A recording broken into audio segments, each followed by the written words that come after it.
sehingga kita dapat dipertemukan di acara yang berbahaya pada hari ini. Kedua, sholawat serta salam marilah kita sampaikan kepada baginda Nabi besar Nabi Muhammad SAW yang telah menyelamatkan umatnya dari zaman jahiliyah hingga ke zaman yang penuh ilmu seperti saat ini.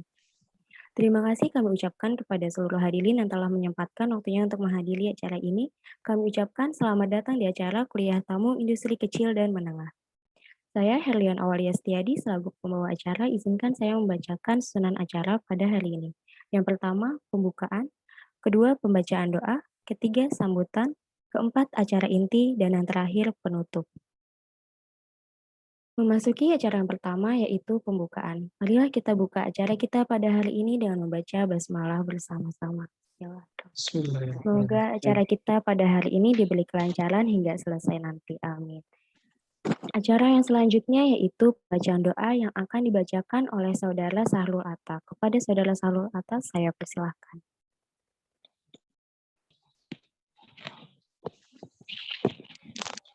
Bismillahirrahmanirrahim. Allahumma shalli ala sayyidina Muhammad wa sayyidina Muhammad. Alhamdulillah rabbil alamin hamdan na'imin hamdan syakirin hamdan yuwafi wa kafi mazidah. Ya Rabbana lakal hamdu kama yanbaghi li jalali wajhika wa 'azimi sultanik. Allahumma salamatan fid din wa 'afiyatan fil jasad wa ziyadatan fil 'ilmi wa barakatan fil rizqi wa tawbatan qabla al maut. وتوبة قبل الموت ورحمة عند الموت ومغفرة بعد الموت. اللهم حاول علينا في سخط الموت والنجد من النار وعفو عند الحساب. اللهم بارك لنا في أمورنا. اللهم بارك لنا في علمنا. اللهم بارك لنا في حياتنا.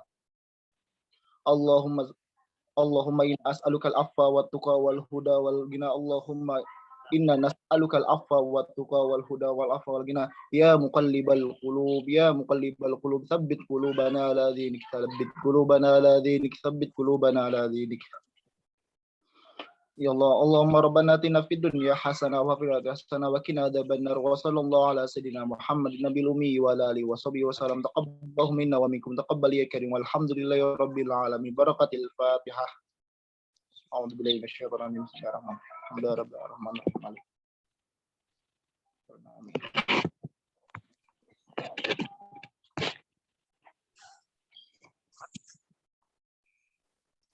Terima kasih kepada Saudara Sahrul Atta yang sudah membacakan doa pada acara hari ini. Acara berikutnya yaitu sambutan Ketua Program Studi Teknik Industri Universitas Islam Negeri Sunan Kalijaga, Yogyakarta. Kepada Bapak Dr. Cahyono Sigit Pramudio, STMT, saya persilakan. Terima kasih MC. Assalamualaikum warahmatullahi wabarakatuh. Alhamdulillahirrahmanirrahim. Baik, terima kasih rekan-rekan mahasiswa dan Bu Erina Jati sudah mengorganisasi acara ini. Terima kasih Pak Nafiul Minan, Pak Aan, gitu ya, sudah berkenan untuk sharing dengan rekan-rekan mahasiswa dan kami di program studi. Nanti akan gabung Pak Agung Tri Rahmanto dari Dinas Perindustrian Kabupaten Sleman, gitu ya. Jadi kuliah umum kali ini sebenarnya kita ingin kita beberapa tahun ke belakang sebelum pandemi itu sudah banyak berkolaborasi dengan Dinas Perindustrian Kota Yogyakarta. Kemudian kami juga sudah pernah ada sharing session dengan RKS Rumah Kreatif Sleman di Dinas Perindustrian Kabupaten Sleman ya. Sharing saya dan Pak Trio gitu. Jadi ini harapannya rekan-rekan mahasiswa dapat punya gambaran ya. Ini kita orang teknik industri, kalau seringkali ilmunya itu ilmu buat perusahaan-perusahaan besar gitu, efisiensi dan lain-lain gitu. Padahal sebenarnya ilmu TI itu juga bisa digunakan gitu ya untuk industri di sekitar kita. Gitu. Itu yang sudah dilakukan oleh program studi terkait dengan kita sudah pernah pendampingan untuk IKM logam, tahu dan juga belangkon gitu ya beberapa tahun ke belakang gitu. Memang selama pandemi ini agak surut ya karena memang aktivitas banyak yang online gitu ya, kuliah online, kemudian tapi industri kecil tetap harus berjalan. Mungkin nanti Pak Alan bisa cerita gitu ya, terkait dengan terutama di UPT Logam dan industri kecil di sekitar kabupaten di kota Yogyakarta.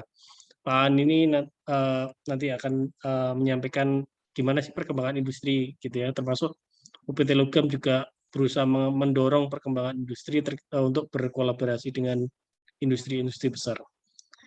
Dan diharapkan nanti dari kuliah tamu ini teman-teman ada gambaran juga kira-kira orang tech itu bisa apa di sekitar kita gitu ya. Jadi tidak hanya frame-nya adalah industri besar, tapi juga industri kecil menengah di sekitar kita. Dan ada juga sekarang kalau teman-teman belum KKN, sebenarnya sekarang ada KKN model konversi. Ya. Jadi misalnya kemarin saya sudah ngobrol dengan Kapus Pengabdian, kebetulan juga dosen kita, Pak Trio Yonatan itu. Jadi kalau kita ingin pendampingan dengan IKM misalnya nanti bisa dikonversi, disetarakan dengan nilai KKN gitu ya. Jadi bisa jadi pengganti. Itu menurut saya akan sangat menarik sekali untuk mahasiswa melakukan hal itu, termasuk prodi nanti mendorong untuk mahasiswa terutama yang mungkin kalau semester 6 sudah dekat ya, mau KKN mungkin di semester pendek depan, mungkin yang semester 4 bisa mulai menginisiasi gitu ya, mungkin program-program pendampingan untuk IKM gitu. Nanti nilainya akan bisa dikonversi sebagai nilai KKN. Gitu. Itu saja. Terima kasih. Dinikmati kuliahnya hari ini gitu ya.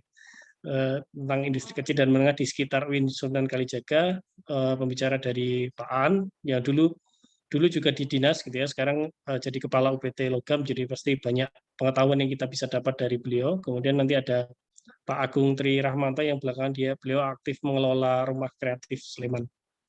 Nanti Pak Agung akan menyusul. Terima kasih. Assalamualaikum warahmatullahi wabarakatuh.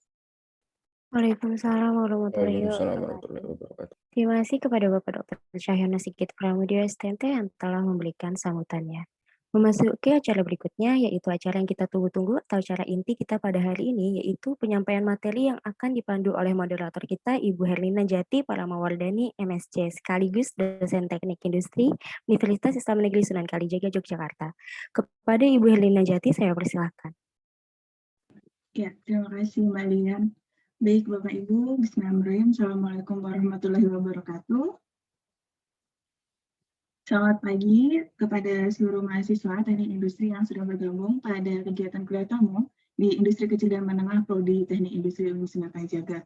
Sebelumnya, salam hormat kami sampaikan kepada Bapak Kepala Program Studi kita ya, Bapak Dr. Cahyono Sigit Pramudio yang sudah berkenan hadir dan juga memberikan sambutan.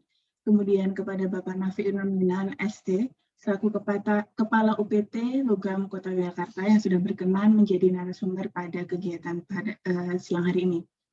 Nanti insya Allah di sesi yang kedua akan ada menyusul begitu ya Bapak Agung Tri Rahmanto STMEC Development gitu sebagai penyuluh perindustrian dan perdagangan Madya Dinas Perindustrian dan Perdagangan Kabupaten Sleman. Baik rekan-rekan, insya Allah ini nanti kita akan mendengarkan paparan dari kedua narasumber gitu selama 1,5 jam gitu ya. Jadi nanti Pak Aan gitu dengan Pak Agung akan menyampaikan bagaimana sih perkembangan IKM, apalagi sekarang di masa COVID ataupun pra-COVID atau sekarang sebenarnya masih di tengah-tengah pandemi gitu. Bagaimana sih perkembangan IKM-nya? Kemudian bagaimana kita sebagai aktivitas akademik gitu ya di bidang keilmuan teknik industri bisa berkontribusi gitu terhadap perkembangan IKM itu sendiri. Baik teman-teman, tanpa berpanjang lebar, kita sapa dulu ya. Yang pertama, Bapak Nafiul Minan atau Pak Aan gitu sapaannya. Selamat pagi Pak Aan.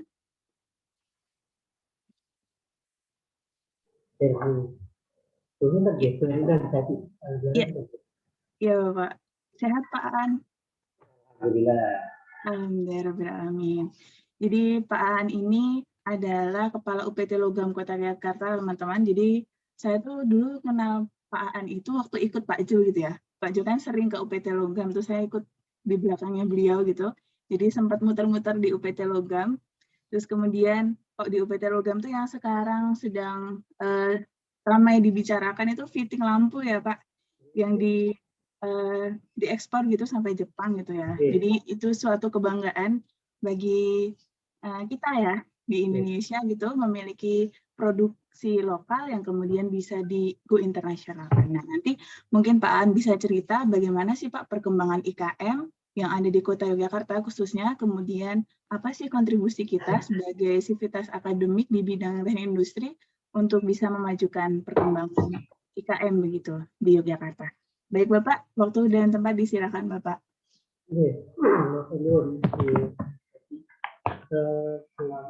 Ini waktu saya berapa jam? mungkin nanti bisa 45 menit Pak untuk penyampaian. Betul. Santai aja Pak, kita ngalir aja Pak. Oke, Bu jadi Pak Sigit dan Bu yang awalnya dan teman-teman dari Komisi tentang jodoh. Alhamdulillah, terima kasih sudah diundang untuk partisipasi dalam acara ini. Yang saya kira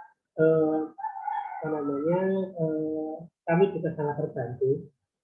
Kita semakin banyak yang paham tentang industri menengah, semakin banyak yang paham tentang proses, semakin banyak yang paham tentang dinamika, dan kami harapkan tidak cuma paham, tapi juga banyak bantu. Karena kami sudah sangat membutuhkan pemikiran dari akademisi seperti ini. Tadi sudah saya sampaikan dengan Pak Ibu bahwa kerjasama kami akan kerjasama lagi kolaborasi kami dengan kami industri yang LPP itu sudah berjalan lama sekali, sangat lama. Dan sejak saya itu selesai tahun 2010 sekarang dan kami tidak henti-hentinya berusaha Bapak Ibu sekalian untuk membantu kami bagaimana nantinya IKN di sentra aluminium yang kita ini tidak terlalu jauh dari tetapi yang kami terjadi. Jadi untuk masalah yang mungkin belum terlalu banyak tahu tentang ekonomi bahwa kami ekonomi ini dibentuk sebagai sarana pelayanan, sarana pendukung, sarana pelaksana teknis yang bertujuan untuk dua hal. Satu, supaya IKN di sentra tersebut menjadi mampu. Yang sebelumnya tidak mampu menjadi mampu. Yang sebelumnya tidak bisa menjadi bisa. Bahasa kerennya enabler menjadi able. Dan yang kedua, fungsi dari kami adalah menjadi memperkecil gap antara satu apa yang diinginkan pasar dengan apa yang bisa dibuat oleh IKN. Memperkecil gap antara apa yang diinginkan konsumen dengan apa yang bisa dibuat oleh IKN. Jadi kalau seringkali kalau Bapak sekalian mungkin kita mahasiswa industri datang ke UMKM, datang ke IKN yang di sana ada proses.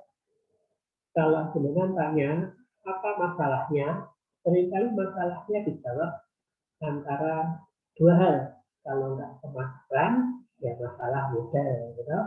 Nah, sebenarnya kalau kita telisik lebih jauh, pemasaran itu karena intinya yang mereka tangkap itu kan akibatnya. Karena pemasarannya tidak bagus, sehingga mereka tidak bagus. Jadi mereka beranggapan pemasarannya kurang. Padahal sebenarnya pemasaran yang mereka rasakan,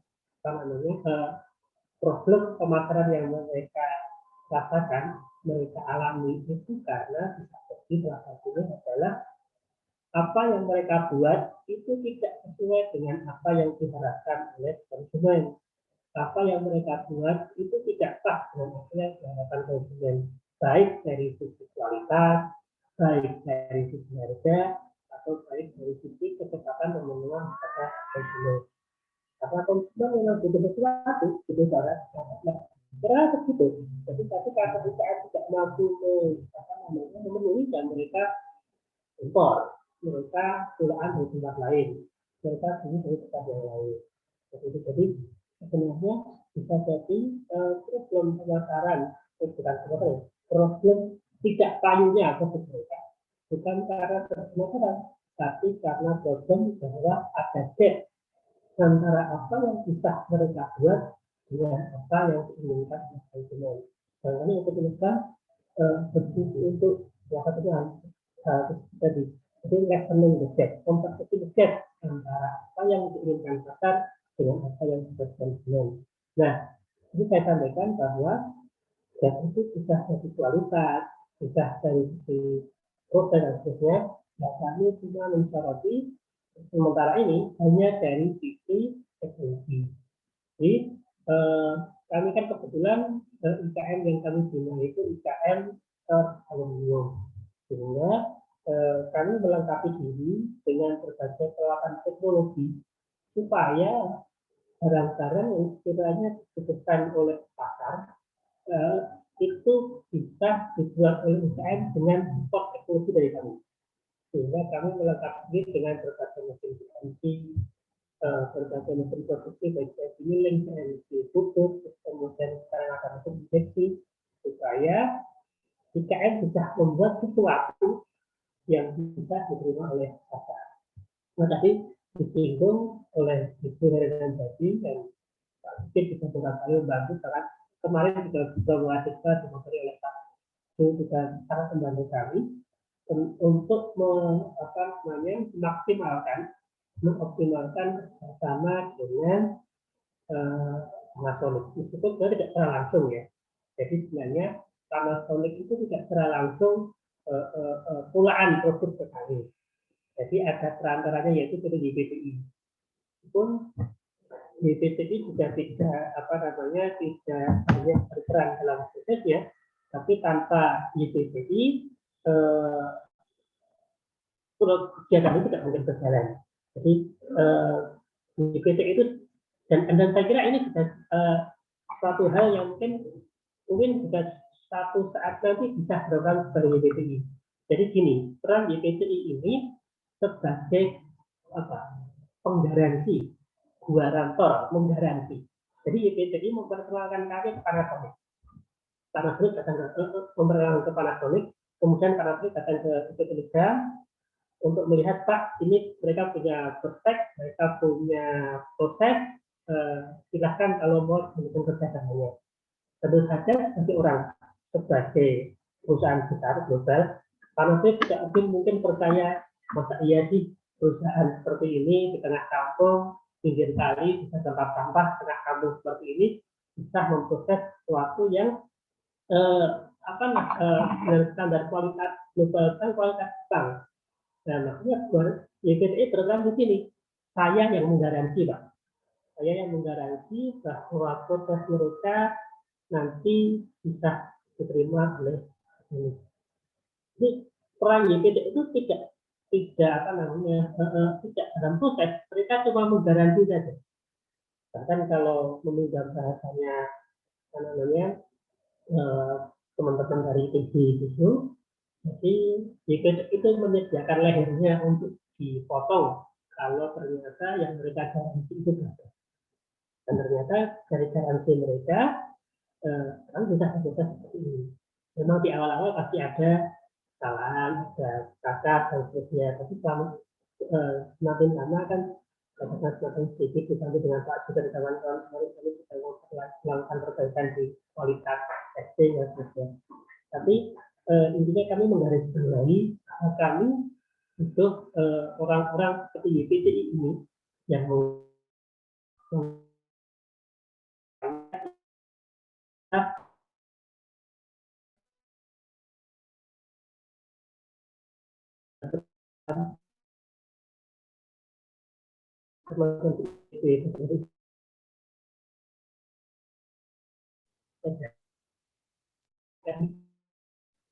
suatu saat nanti teman-teman seperti Pak Sigit misalnya sudah dokter ya, ini kira-kira di senangnya Bayu. Jadi saya dengan gelar yang saya punya dan ilmu yang saya menggaransi bahwa IKM ini sanggup memenuhi kebutuhan jenengan. Saya kira kalau IKM yang menjual dirinya ke pasar mungkin belum mesti maknanya, tapi di situ ada garantor, dokter, ahli fisik dan seterusnya pasti juga kami. Saya kira teman-teman di itu bisa berperan seperti itu. Jadi saya kira itu yang perlu saya garis bawahi. Sebenarnya proses IKM itu memang mereka mau berproses yang sekarang tidak bisa mau menjadi kita, yang sekarang tidak mampu untuk proses menjadi mampu, tapi harus ada yang mengganti. Nah, makanya kita harus memperbanyak peran-peran koordinator ini kalau itu ya orang baik. Jadi salah satunya fungsi program gitu. Nah, terus kemudian saya lanjutkan lagi. Mohon maaf kalau paparan saya belum betul karena tidak ada poin. Kalau ini memang dari masjid, tapi dari tempat dahulu. Terus sebenarnya dari tempat di masjid, ini tidak ditarik di sini. Nah, yang kedua, ini saya akan dari Mas Agung Santun Lalu, Sugeng Minjang Mas Agung. Selamat hari Rabu. Nah, jadi yang kedua yang perlu diketahui bahwa IKN di tempat manapun, dimanapun di Jogja, di Sudirman, di binaannya anak satu, nanti ada program yang sama, bahwa secara proses IKN itu sebenarnya prosesnya luar biasa. Mereka punya kreativitas, mereka punya rezeki. Dan salah satu hal yang mereka perlu perbaikan, perlu penyesuaian adalah desain mereka. Nah, jadi kita sebagai komunitas teknik industri kan paham tentang proses development, perencanaan dan pengembangan produk itu bahasa keren Inggrisnya apa? Product design and development. Design and development. Nah, itulah itu. Nah, kita kan terbiasa dengan itu, ya dulu zaman saya kuliah ada sebetulnya Ulrich dan Ettinger gitu ya, KP Ulrich dan Stephen Ettinger. Sebenarnya hanya jadi saya masuk di sini.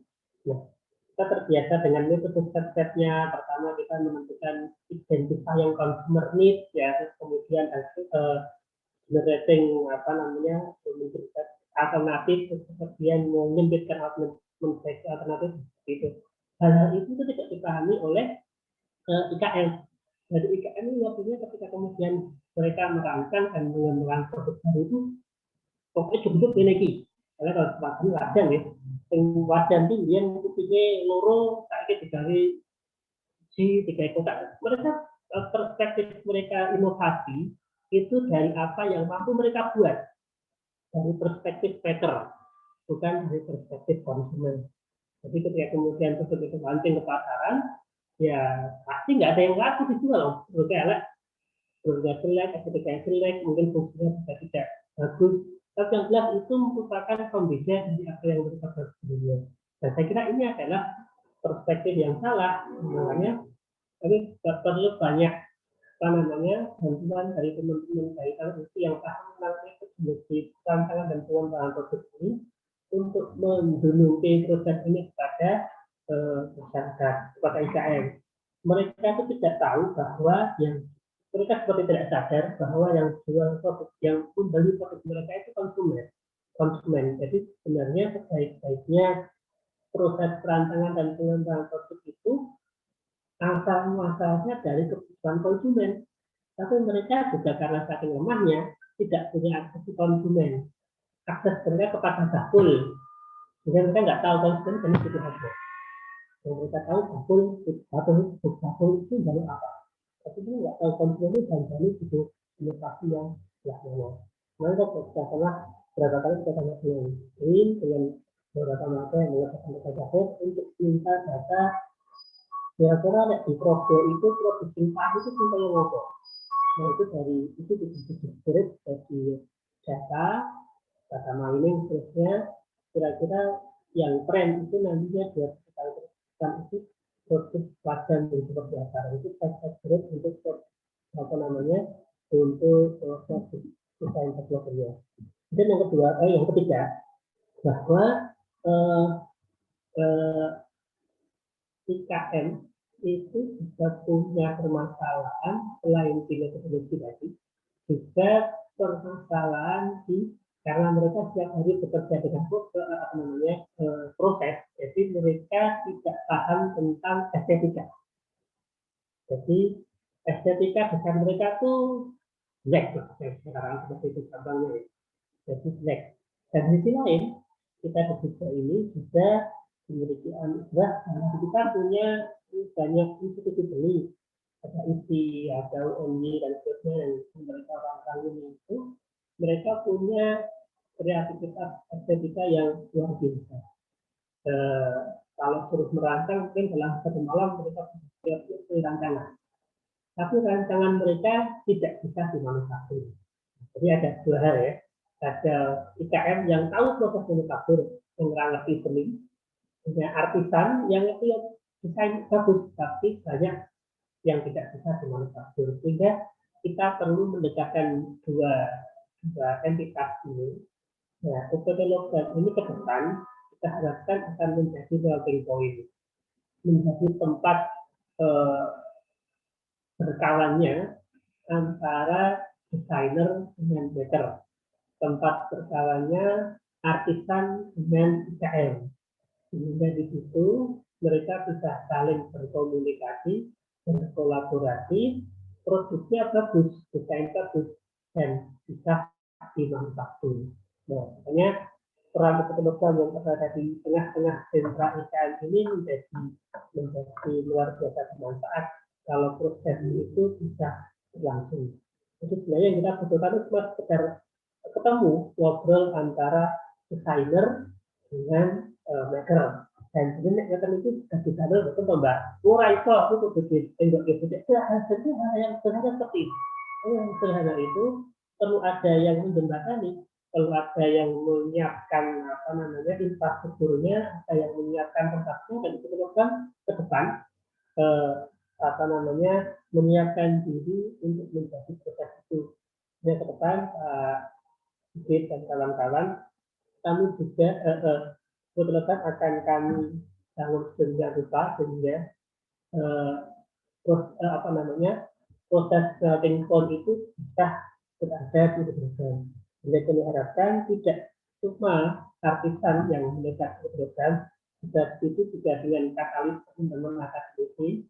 Salah satunya dari musik itu yang sudah sangat terbiasa dengan kami, sudah sangat terbiasa dengan kita kami, sehingga memudahkan kerjasama dan kolaborasi supaya proses IKM, inovasi di IKM semakin berjalan, semakin maju dan efektif. Kalau dibilang apakah pernah ada inovasi? Sering, tapi tidak efektif. Adanya desain, iya. Ini ya ketika sudah di pasaran orang tahu. Makanya kami harapkan selain bantuan dari teman-teman arisan dan juga teman-teman dari akademisi, selalu dari ini proses-proses yang kurang yang belum sebelumnya bisa dikurangi. Saya kira itu untuk diskusi yang lebih lanjut dari proses aku mau menyempurnakan apa yang kita lakukan. Silakan ya, Mbak. Baik, terima kasih. Iya Pak Aan, baik terima kasih Pak Aan. Tadi ya teman-teman kita dapat informasi gitu ya. Sebetulnya apa sih posisi UPT Logam gitu ya di antara industri-industri kecil menengah gitu ya di Kota Jakarta. Nah ternyata banyak sekali tantangan dan juga peluang sebetulnya yang bisa kita isi gitu ya selaku aktivitas akademik, apalagi teman-teman yang memiliki keilmuan teknik industri gitu. Tadi seperti yang di-mention juga sama Pak Aan adalah sebetulnya IKM itu dibagi dua ya Pak. Ada yang artisan, tapi ada yang manufakturer. Jadi kalau manufakturer murni dia membuat aja tapi kurang estetik gitu. Kalau yang artisan mereka pinter banget bikin produk desain yang cantik-cantik, tapi ini cara bikinnya gimana susah gitu ya. Jadi posisi UPT Logam gitu dan teman-teman yang mungkin nanti di bidang industri itu adalah menengahi atau menjadi jembatan gitu ya antara artisan dengan manufakturer. Jadi menarik sekali teman-teman, peluangnya banyak. Jadi nanti silahkan kalau ada yang mau bertanya terkait apa sih yang bisa kita lakukan realnya, bisa teman-teman tulis di chat ya, kolom chat, nanti tuliskan nama dan juga pertanyaan kepada Pak Aan gitu. Baik, selanjutnya kita akan ketemu narasumber kedua teman-teman. Ada Pak Agung sudah bergabung bersama kita. Selamat pagi Bapak. Selamat pagi. Assalamualaikum warahmatullahi wabarakatuh. Waalaikumsalam warahmatullahi wabarakatuh. Ya, Bapak Agung Tri Rahmanto ST MEC Dev ya. Jadi Master of Economy Development ya Pak ya. Nggak salah MEC. Kebetulan seperti itu. Ya, betul. Jadi beliau adalah seorang penyuluh perindustrian dan perdagangan madya di Dinas Perindustrian dan Perdagangan Kabupaten Sleman. Jadi nanti Bapak Agung bisa memberikan kita ilmu baru gitu ya, bagaimana tentang industri kecil saat ini di Jakarta, dan juga kita tuh bisa kontribusi apa sih. Nah, silakan teman-teman, kita akan simak penjelasan beliau. Nanti mungkin kira-kira sekitar 30 menit ya Pak Agung, nanti kita bisa ngobrol, kita bisa diskusi, setelah itu silakan rekan-rekan mempersiapkan pertanyaannya untuk tanya jawab. Baik, monggo Pak Agung. Ya, terima kasih atas waktunya Bu Herdin ya, dan Pak Sigit dan Pak Aan. Assalamualaikum warahmatullahi wabarakatuh. Ini saya ulangi lagi. Sebenarnya kalau tadi yang disampaikan oleh Pak Aan sudah sangat banyak ya, tentang masalah teknis dan keilmuan, hubungannya antara teknik industri dan apa yang bisa dilakukan di pengembangan industri kecil menengah. Mungkin kalau kami dari Sleman mungkin lebih ke mengenalkan ini saja apa, karena banyak sebenarnya kampus ataupun perusahaan ataupun berbagai lembaga yang posisinya sebenarnya strategis untuk mengenai IKM, tapi kurang begitu mengenal tentang lingkungan yang di sekitar. Nah, kebetulan kan UIN ini kan posisinya juga di Sleman ya. Jadi kan tentu banyak yang bisa dilakukan untuk Sleman, tapi kalau belum tahu Sleman itu potensinya seperti apa, permasalahannya bagaimana, mungkin yang sudah dilakukan seperti apa, itu tentu kurang bisa berjalan. Nah, tentu di saat ini alangkah baiknya saya sampaikan tentang Sleman dulu, itu sepertinya perlu diketahui oleh semuanya. Saya mungkin kalau share screen bisa nggak sini ya? Karena mau di disable. Iya. Ya, saya share screen ini ya. Iya, silakan Pak. Ini saya mungkin hanya banyak sebenarnya itu cuma ngambil dulu materi yang ada sih. Belum nyiapkan secara coba. Nanti saya ambilkan poin-poinnya saja. Ini kan peserta ada bukan hanya dosen tapi juga mahasiswa kan ya? Betul Pak, kebanyakan mahasiswa teknik industri. Justru malah mahasiswa kan. Nah, tentu kalau mahasiswa itu kalau tinggalnya saya kira juga banyakkan di Sleman dan sudah sinau tentang industri, tapi kalau nggak ngerti Sleman dan potensinya tentu ya kurang pas lah. Nah, maka kami di sini akan memperkenalkan di Sleman itu isinya apa. Kalau teman-teman mungkin nggak tahu juga, mungkin Sleman itu secara geografis, secara potensi, secara lokasi. Nah, itu saya beritahu bahwa mungkin kalau UIN itu ada di Depok. Nah, itu hanya satu dari 17 Kapanewon. Kalau sekarang istilahnya di Sleman itu bukan lagi kecamatan.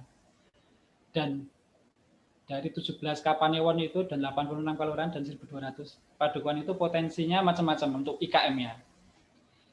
Lalu teman-teman itu kita menggunakan istilah IKM itu mungkin kalau apa ya, di komunitas ataupun mungkin di dinas dan sebagainya itu suatu hal yang sudah paham. Tapi kalau mungkin kalau teman-teman mahasiswa atau ada di mahasiswa itu IKM itu apa, lalu UKM itu apa, UMKM itu juga apa, itu mungkin juga masih kadang-kadang belum paham. Walaupun itu tidak ada salahnya, sebab itu soal definisi itu memang banyak ukurannya, banyak aturannya, dan kalau dulu di Undang-Undang 20 tahun 2008 tentang UMKM itu memang ada definisi tentang usaha mikro, kecil, dan menengah dengan berbasis aset dan omset. Tapi kalau di Permenprin sendiri sudah membuat klasifikasi sendiri dengan berdasarkan nilai investasi dan tenaga kerja. Nanti di BPS juga ada sendiri dengan berdasar tenaga kerja. Nah, di Undang-Undang Cipta Kerja yang 11 2020 itu kemarin, itu mencabut klasifikasi yang ada di Undang-Undang 2020-2008. Jadi sekarang itu belum ada klasifikasi secara pasti. Nanti akan diatur oleh PP. Jadi pada dasarnya definisinya mungkin bisa beragam, tapi semuanya paham ya bahwa industri kecil itu ya industri yang ada di sekitar kita yang sering kita lihat, entah bikin mulai dari yang buat kerajinan besek paling kecil itu sampai industri seperti yang disampaikan Mas Minan, YPTI dan MAK dan sebagainya itu. Lalu di Sleman itu sebagian besar itu adalah industri olahan pangan, jadi 46% itu sendiri udah olahan pangan. itu dari yang kelas rumah tangga, walaupun dalam definisi tidak disebut itu termasuk industri kecil juga, sampai yang sudah perusahaan di Sleman untuk olahan pangan pun juga sangat banyak, disusul oleh industri kerajinan dan lalu bahan bangunan.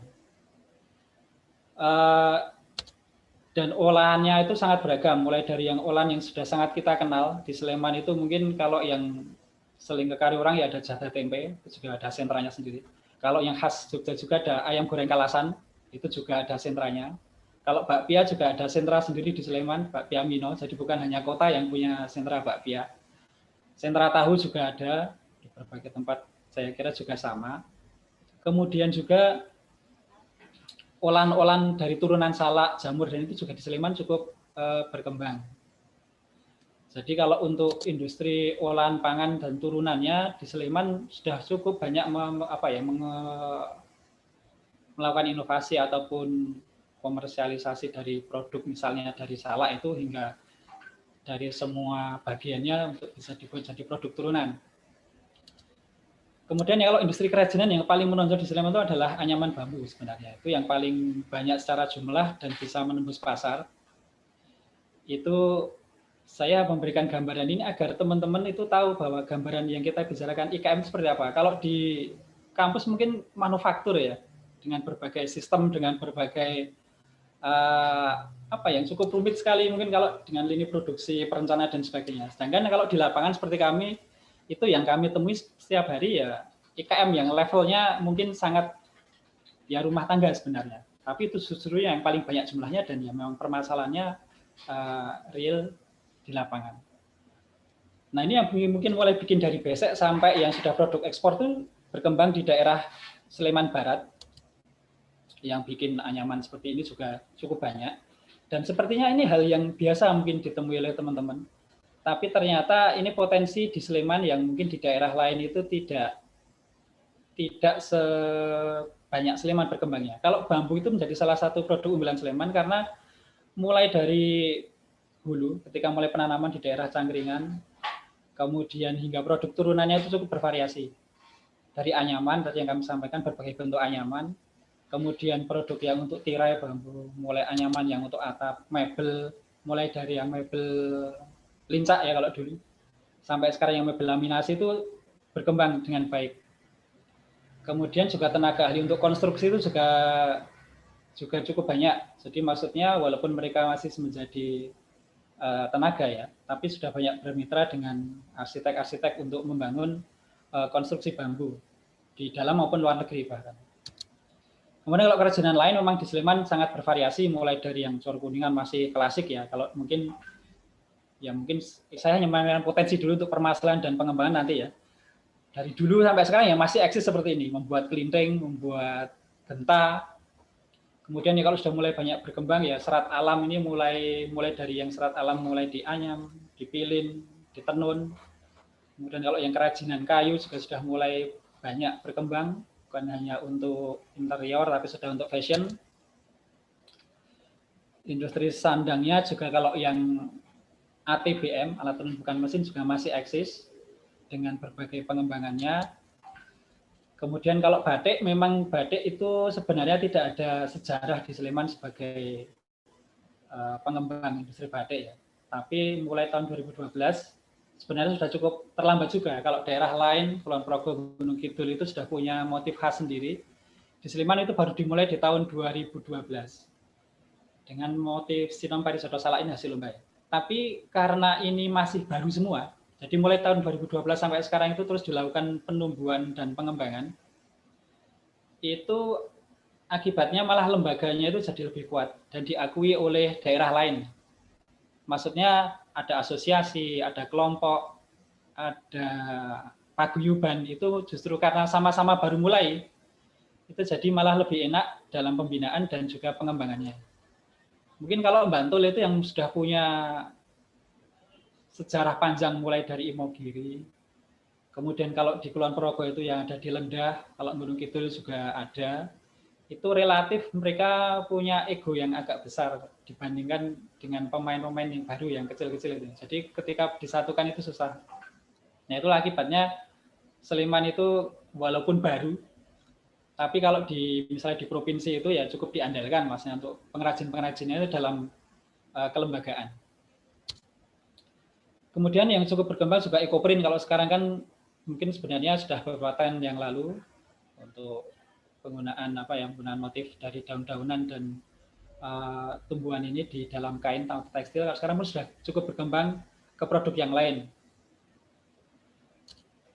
Sebenarnya produk kulit di Sleman juga cukup banyak, mulai dari yang sudah branded, walaupun mungkin kalau teman-teman mungkin kenalnya Abekani dan sebagainya ya. Tapi kalau yang penggemar kulit mungkin ada kenal juga Radoce, ada Bucini, ada Kiwa, itu juga sudah semua produk Sleman juga. Dan mulai dari kulit yang sapi sampai kulit reptil ataupun kulit ikan pari juga banyak yang mengembangkan. Nah, itu tadi saya memberikan gambaran bahwa kalau memang yang kami sampaikan ini karena sangat beragam di bidang kami kan di Dinas Perindustrian dan Perdagangan, maksudnya di satu bidang perindustrian yang membawai berbagai cabang industri dan berbagai permasalahan. Kalau tadi kan Pak Minan di UPT yang memang lebih spesifik. Jadi kami memberikan gambaran bahwa tadi sudah sampaikan Pak Minan juga bahwa kalau ditanya pasti tentang pemasaran, itu memang iya. Semua pasti akan mengatakan pasaran dan modal itu. Dan juga sudah disampaikan tadi juga bahwa memang sebenarnya itu tidak hanya pasar tok karena tidak bisa menjual karena memang mungkin karena barangnya tidak cocok dengan pasar dan sebagainya. Tapi ini memang saling berhubungan. Bisa karena memang pasarnya itu buntu. Jadi itu mungkin karena memang mereka masih, jadi saya memberikan hasil pemberian gambaran seperti ini. Kalau yang UKM yang kecil sekali, bisa dibilang pengrajin ya. Jadi kalau saya mengistilahkan itu pengrajin itu yang kalau Pak Anadi mengatakan maker itu memang ya mereka hanya tahunya untuk produksi saja. Jadi kalau untuk mikir jualan pun ya wis males, yang penting aku ngertinya gawe, dan kebanyakan hanya mengisi waktu luang. Itu kelas yang pertama itu seperti yang bikin besek, non ATBM itu seperti itu masih sangat banyak. Jadi mereka sebenarnya basisnya sebagai petani, lalu seperti turun-temurun juga, ataupun ibu rumah tangga. Untuk mengisi waktu luang mereka yaitu nganyam, nyirat, lalu ataupun nenun. Dan pemasarannya masih tergantung dengan tengkulak. Itu sebenarnya permasalahan yang klasik, tapi itu masih terjadi. Dan upaya untuk menambah ataupun menambah jalur pemasaran sebenarnya sudah banyak dilakukan, tapi kalau uang kulino itu juga sudah sangat susah. Yang gampang aja, pokoknya yang jadi uang gampang, ya itu yang dilakukan. Itu yang pertama. Itu kalau yang itu memang kebanyakan yang sudah sering dilakukan seperti itu, hafalan aja, susah untuk berubah. Kemudian yang level yang kedua itu sudah mulai bukan hanya maker, tapi dia sudah ya pengusaha lah. Maksudnya bukan hanya pengrajin, tapi dia sudah mulai berpikir bagaimana membuat jalur pemasaran sendiri, membuat merek sendiri, kemudian bagaimana mengelola usahanya, sudah memikirkan bahwa ini memang jadi untuk cari uang, walaupun mungkin ada sumber yang lain, tapi mereka sudah mulai menata itu sebagai sebuah usaha. Jadi kalau yang pertama itu mungkin nama UKM-nya nggak ada. Jadi misalnya tukang gawe besek, tukang gawe makanan pun dia nama usahanya apa nggak ada, brandnya pun nggak ada. Tapi kalau yang level kedua itu sudah ada namanya, sudah diupayakan, itu yang paling gampang seperti itu aja, titenannya itu. Nah kalau sudah mulai seperti itu, mulai sudah bisa diajak untuk mengelola usaha. Nah kalau yang level selanjutnya itu mungkin sudah mulai scale up itu memang nanti sudah mulai merambah ke brandingnya, kemudian hingga ke sistem bisnisnya dan tenaga kerja. Kalau yang awal-awal tadi kan biasanya masih sendiri ataupun dibantu keluarga yang seperti itu. Nah, tapi permasalahan ini sebenarnya ya berlingkup di situ antara pemasaran, di SDM-nya sendiri yang paling pokok sebenarnya, lalu mulai modal, teknologi produksi itu walaupun ada teknologinya, tapi mereka untuk mau mengadopsi juga terkadang terkendala biaya, dan biasanya pun kalau bikinan TTG sini juga ternyata tidak sesuai yang diharapkan. Jadi hal-hal yang teknis-teknis seperti itu masih banyak peluang untuk dikembangkan, misalnya dari teman-teman kampus ataupun dari pihak manapun. Sebenarnya balai-balai pengembangan TTG itu juga sudah banyak melakukan, tapi kok ternyata juga yang mau seperti yang diharapkan itu juga kok belum ada. Simpel aja, misalnya alat pengirat sajalah, pengirat bambu gitu. Agar membuat ngirat bambu dengan ketebalan yang stabil, halus, itu juga sampai saat ini belum ada. Walaupun saya kurang tahu, mungkin kalau di pabrikan sana mungkin ada, tapi kalau di sini masih belum ada. Dan TTG itu sebenarnya sudah coba, kalau bilang ada, alatnya ada. Tapi kalau digunakan, itu memang belum bisa diandalkan. Itu malah mungkin lebih canggih daripada ibu-ibu. Ibu-ibu itu lebih canggih, maksudnya sambil nonton sinetron aja bisa nyirat, nggak lihat itu bisa. Jadi lah itulah untuk alih mengadopsi teknologi itu tidak semudah itu ya kalau secara gambaran, walaupun secara sudah dirancang desain, dirancang uji coba dan sebagainya, tapi ternyata unjuk kerjanya masih belum bisa menandingi artisan tadi ya. Sebab memang kalau kerajinan itu memang sepertinya juga cukup susah digantikan. Walaupun sudah ada pengembangan seperti Butimo itu ya, yang alat untuk batik itu, walaupun sudah sesuai SNI juga dengan menggunakan canting yang CNC itu. Nah, hal-hal seperti itu bisa untuk melipat gandakan kecepatan dalam bekerja, tapi juga tidak bisa menggantikan tangan. Nah, itu peluang-peluang yang bisa dilakukan untuk aplikasi teknologi. Permodalan, ya dari dinas juga sudah ada dana pergub dan sebagainya. Nah, ini hanya memberikan gambaran buat teman-teman, mungkin dari dosen dan juga mahasiswa, dari bahwa yang sudah dilakukan oleh dinas itu seperti apa sih, ataupun nanti bisa masuk, bisa sinergi di bagian mana. Pertama di bimbingan teknis itu mulai dari pembinaan yang perlu wirausaha baru ya. Itu misalnya kalau kebanyakan ini usulan dari desa. Jadi kalau mekanisme ataupun sistem perencanaan itu kan kalau setiap tahun itu ada musyawarah di setiap kecamatan, mereka mengusulkan kegiatan. Nah, ada salah satunya usulan seperti pelatihan-pelatihan itu ditangkap oleh dinas. Nah, seperti ini biasanya penumbuhan. Jadi kalau teman-teman tahu ada pelatihan-pelatihan mungkin ibu-ibu ataupun juga pelaku UKM yang pelatihan-pelatihan teknis, ya seperti itulah yang dilakukan. Tapi terkadang memang ini banyak masalahnya, maksudnya antara harapan dan yang dilakukan itu masih belum sesuai. Jadi memang berarti kan ada masalah. Itu biasanya tetap ada masalah dari pengusul sendiri. Tidak siap sebenarnya mereka mau mengusulkan kegiatan. Kalau ada saja.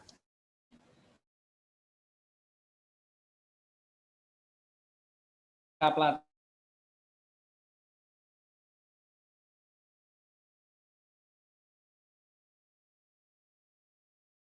Jadi gambaran juga buat teman-teman bahwa kenapa sih kalau dinas sudah melakukan banyak kegiatan kok nggak ada hasilnya. Jadi mungkin bisa dipahami kondisi mungkin seperti itu.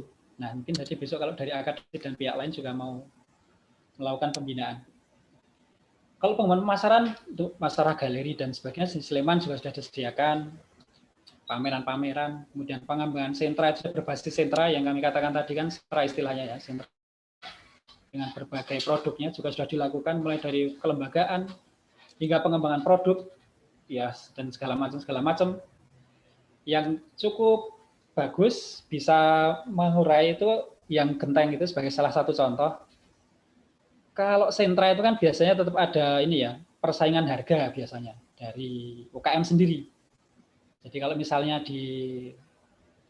ada pembeli masuk mampir di misalnya di pengrajin satu ditawari harga, nanti ya dari pengrajin itu dari pembeli itu pindah ke pengrajin lain pun akan menawar dengan ya kalau yang si A itu berani segini, yang si B berani segini dan sebagainya. Itu di lapangan masih seperti itu. Nah di sentra genteng ini sudah cukup bagus. Sebenarnya permasalahannya cukup kompleks ya, mulai dari banyaknya tengkulak dan sebagainya yang merusak harga dan juga produk yang bukan dari Godian dikatakan Godian, ini kan sentra di Godian. Kemudian dari dinas mencoba membuat dulu awalnya akan dibuat indikasi geografis sebenarnya. Tapi karena memang belum tidak memenuhi syarat, akhirnya kita membuat merek bersama atau merek kolektif. Jadi merek kolektif itu kita brand bahwa genteng itu bukan lagi brand genteng Soka ya. Sebab merek Soka itu sebenarnya kan bukan dari Sleman, itu dari Kebumen, daerah di Kebumen.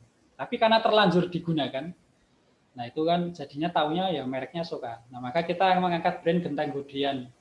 Maka harus ada di situ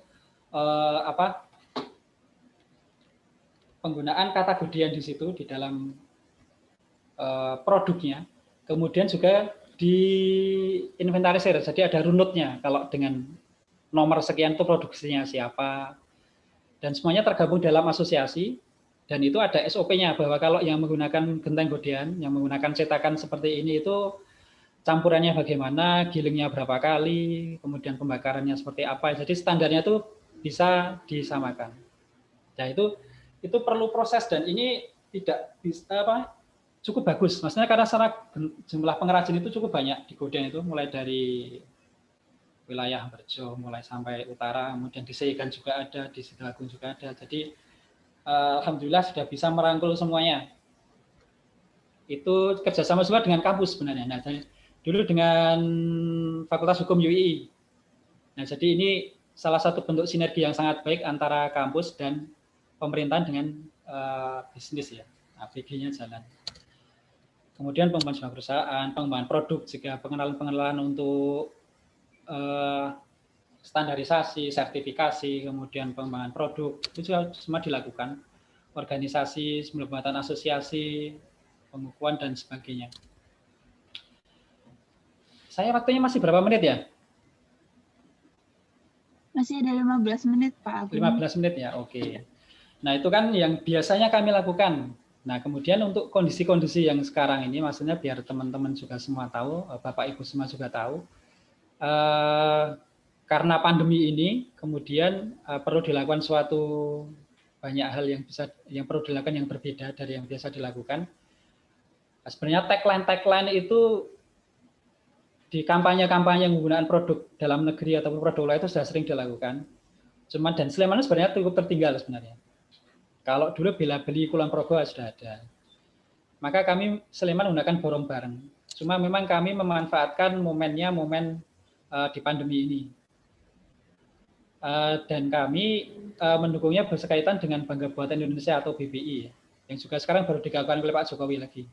Dan saya kira itu penggunaan produk lokal itu kan juga kampanye sepanjang masa. Nah, jalurnya maka karena ini di masa pandemi dan sudah masanya, jadi saya kira kalau di Sleman ini cukup nyambung. Maksudnya antara tagline atau kampanye dengan yang dilakukan itu sudah cukup banyak yang nyambung. Salah satunya mungkin misalnya dengan cara penggunaan penyediaan aplikasi-aplikasi. Mungkin kalau teman-teman atau Bapak Ibu juga mau mengenal produk Sleman itu sebenarnya apa saja sih, UKM-nya di mana saja, itu bisa download di Play Store ya, cari aku itu. Kemudian ataupun di web di cariaku.slemancup.go.id. Itu di situ bukan hanya katalog ya. Mungkin kalau biasanya kan hanya membuat daftar saja, foto-foto. Tapi kalau di situ sudah integrasi ke map. Jadi misalnya teman-teman itu mau dari UIN itu, di sekitar situ UKM-nya siapa saja, apa saja, bisa ya berbasis map di situ. Ataupun kalau misalnya teman-teman dari UIN mau ke Bandara YIA, misalnya saya sekalian mau ke bandara itu mau beli oleh-oleh apa, bisa nanti dari jalur yang teman-teman Bapak Ibu lewati itu UKM-nya apa saja. Jadi saya kira itu cukup berguna. Semoga dicoba. Kemudian kalau toko online bagi IKM sebenarnya juga kami pernah mencoba membuat marketplace sendiri dulu dengan Sleman Mall. Tapi ternyata pembuatan marketplace itu kan perlu didukung dengan biaya dan tenaga yang banyak. Ya, akhirnya kita menyerah dan akhirnya kita lebih baik bergabung dengan raksasa saja. Walaupun untuk banyak kontroversi ya, entah itu walaupun kan masih ada sekarang yang membuat dengan dulu belanja.com, BUMN mau bikin sendiri. Tapi ternyata rontok juga kan.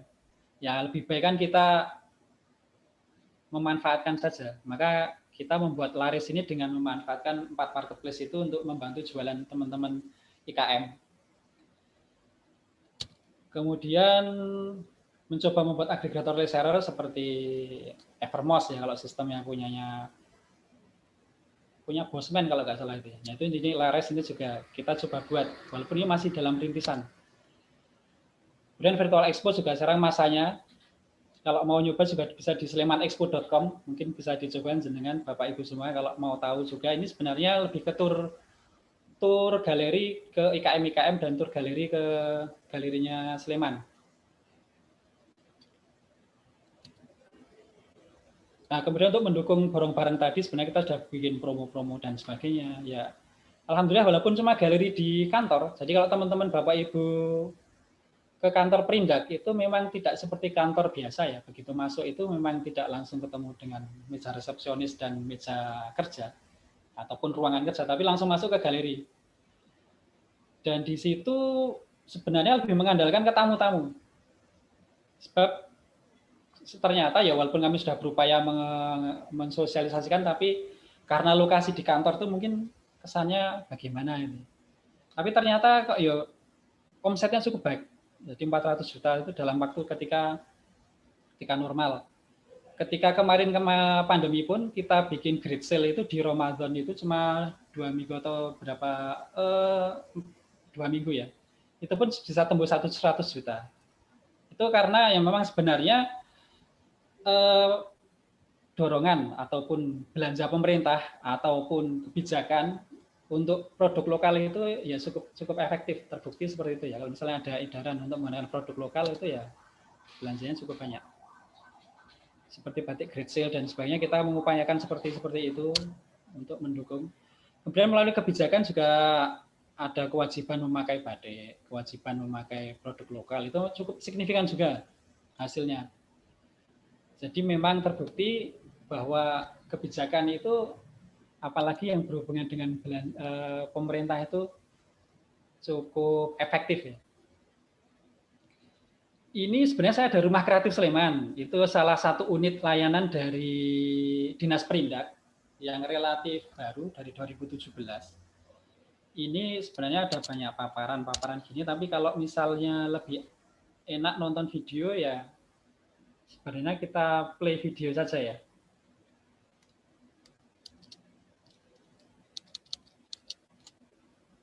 Ini share screen-nya saya coba. Ya, silakan, Pak. Sound-nya ada enggak? Ini saya belum ini coba share.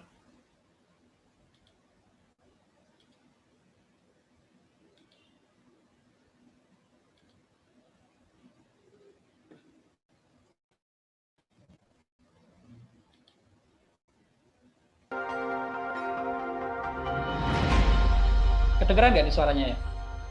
Terdengar, Pak.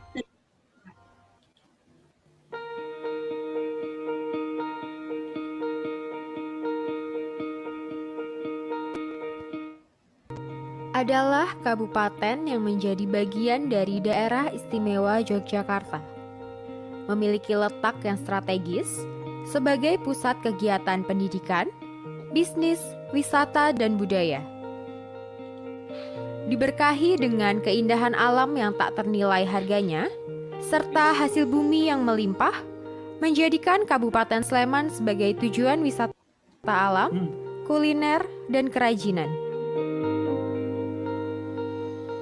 Perekonomian Kabupaten Sleman yang terus berkembang maju dan mensejahterakan tidak lepas dari peran serta sektor industri kecil dan menengah yang ada di dalamnya. Dengan segala potensi terbaik yang dimiliki oleh Kabupaten Sleman, serta keinginan dan semangat yang kuat untuk maju, tak kurang dari 16.000 usaha industri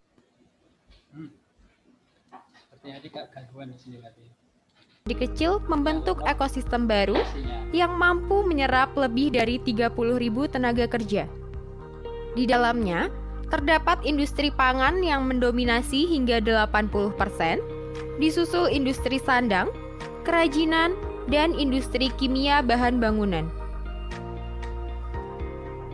Karena perannya yang sangat strategis, pemerintah Kabupaten Sleman melalui Dinas Perindustrian dan Perdagangan memberikan perhatian yang besar dalam pembinaan dan pengembangannya.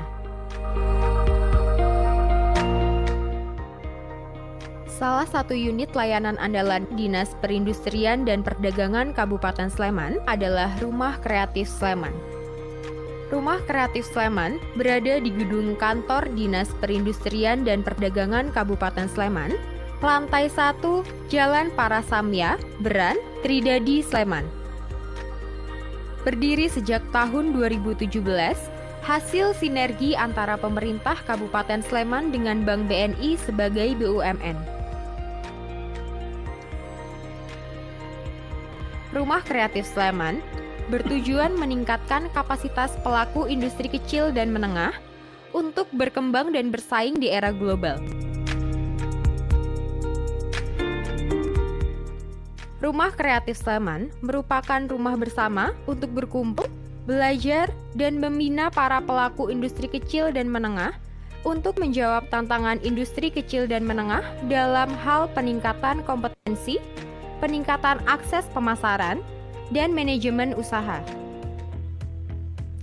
Dalam rangka mendukung program Sleman Smart Regency, kegiatan Rumah Kreatif Sleman masuk dalam peta jalan pengembangan sektor smart economy. Kegiatan Rumah Kreatif Sleman diarahkan untuk meningkatkan kualitas UKM sehingga go modern, go digital, dan go online. Rumah Kreatif Sleman diawaki oleh tim muda profesional yang terdiri dari admin, pengolah data, desain grafis, surveyor, serta tenaga konsultan. Tim ini didampingi oleh penyuluh perindustrian dan perdagangan Kabupaten Sleman. Di Rumah Kreatif Sleman, para pelaku IKM dapat mengikuti beberapa kegiatan yang seluruhnya difasilitasi oleh pihak Rumah Kreatif Sleman dan tentunya gratis. Kegiatan tersebut antara lain kelas pelatihan. Kelas ini diadakan rutin dan diberikan oleh narasumber yang kompeten dengan berbagai tema pelatihan sesuai kebutuhan dari pelatihan teknis hingga manajemen usaha bagi pelaku IKM yang membutuhkan. Kelas berbagi. Kelas ini mengajak dan memfasilitasi pelaku IKM anggota Rumah Kreatif Sleman belajar bersama sesama pelaku usaha dan saling berbagi pengalaman. Kelas ini rutin diadakan setiap hari Jumat. Kelas mentoring. Kelas ini disiapkan untuk belajar dan berdiskusi bersama dengan tema khusus. Para pelaku IKM diberi panduan teknis secara lebih intensif dalam lingkup kelas yang lebih kecil. Kelas coaching. Kelas coaching diampu oleh konsultan Rumah Kreatif Sleman untuk memandu pelaku IKM secara intensif sehingga naik kelas. Setiap peserta coaching diberikan target untuk dicapai. Pencapaian yang dimaksud seperti peningkatan usaha baik dari segi omset, kapasitas produksi, dan perluasan pemasaran. Ya, jadi mungkin itu untuk gambarannya kegiatan Rumah Kreatif Sleman sebagai gambaran saja. Tadi kebetulan saya stok videonya itu jadi Google Drive, jadi mohon maaf tadi kalau gambarnya kurang bagus. Cuma Kreatif Sleman ini pelayanannya lebih luas sekali dibandingkan dengan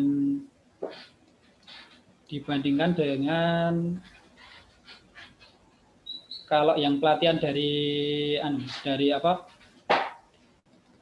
pelatihan yang dari bidang yang seperti saya sampaikan yang tadi.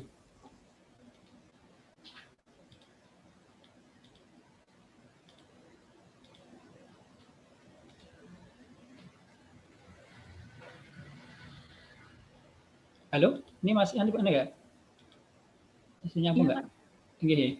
Jadi kalau dari kegiatan Rumah Kreatif Sleman itu lebih luas. Jadi misalnya secara tematik maupun jangka waktu ataupun peserta itu sangat luas. Jadi kalau yang tadi kami sampaikan dari mulai BIMTEK, dari mulai segala macam pelatihannya itu biasanya dari usulan dari bawah. Kalau ini siapapun yang memerlukan silakan datang. Jadi justru bentuk layanannya pun juga macam-macam. Jadi salah satu yang cukup berhasil kemarin ketika coaching itu sekarang sudah tembus ke sekarang bukan cuma 100 juta, 200 jutaan lebih. Yang mulai dari apron karena produknya dia unik ya. Mulai dari awal dulu masih belum kuat brandnya sampai sekarang sudah bisa cukup untuk pemasaran online cukup eksis sih. Salah satunya contohnya nih Mbak Alita ini. Nah, sinergi kita sering melakukan sinergi misalnya dengan kampus ataupun dengan perusahaan seperti Shopee, Tokopedia, Gojek ini, yang penting yang bisa membantu peningkatan dari UKM itu, entah pemasaran online dan sebagainya. Nah, seperti dengan kelas HKI itu dengan Fakultas Hukum UI cukup lama. Kemudian untuk fasilitasi pameran mulai dari dalam dan luar negeri, kita juga dari Rumah Kreatif Sleman, khususnya dari dukungan dari Bank BNI itu beberapa kali kita lakukan di Korea, Malaysia. Nah, kemarin mau ke New York, tapi karena pandemi jadi nggak batal ya. Kemudian kita juga bikin event sendiri. Nah, event ini sebenarnya sinergi dengan SMA 1 Cangkringan. Jadi kami pun dengan teman-teman atau anak-anak SMA itu juga kita coba untuk pengenalan sebagai wirausaha muda.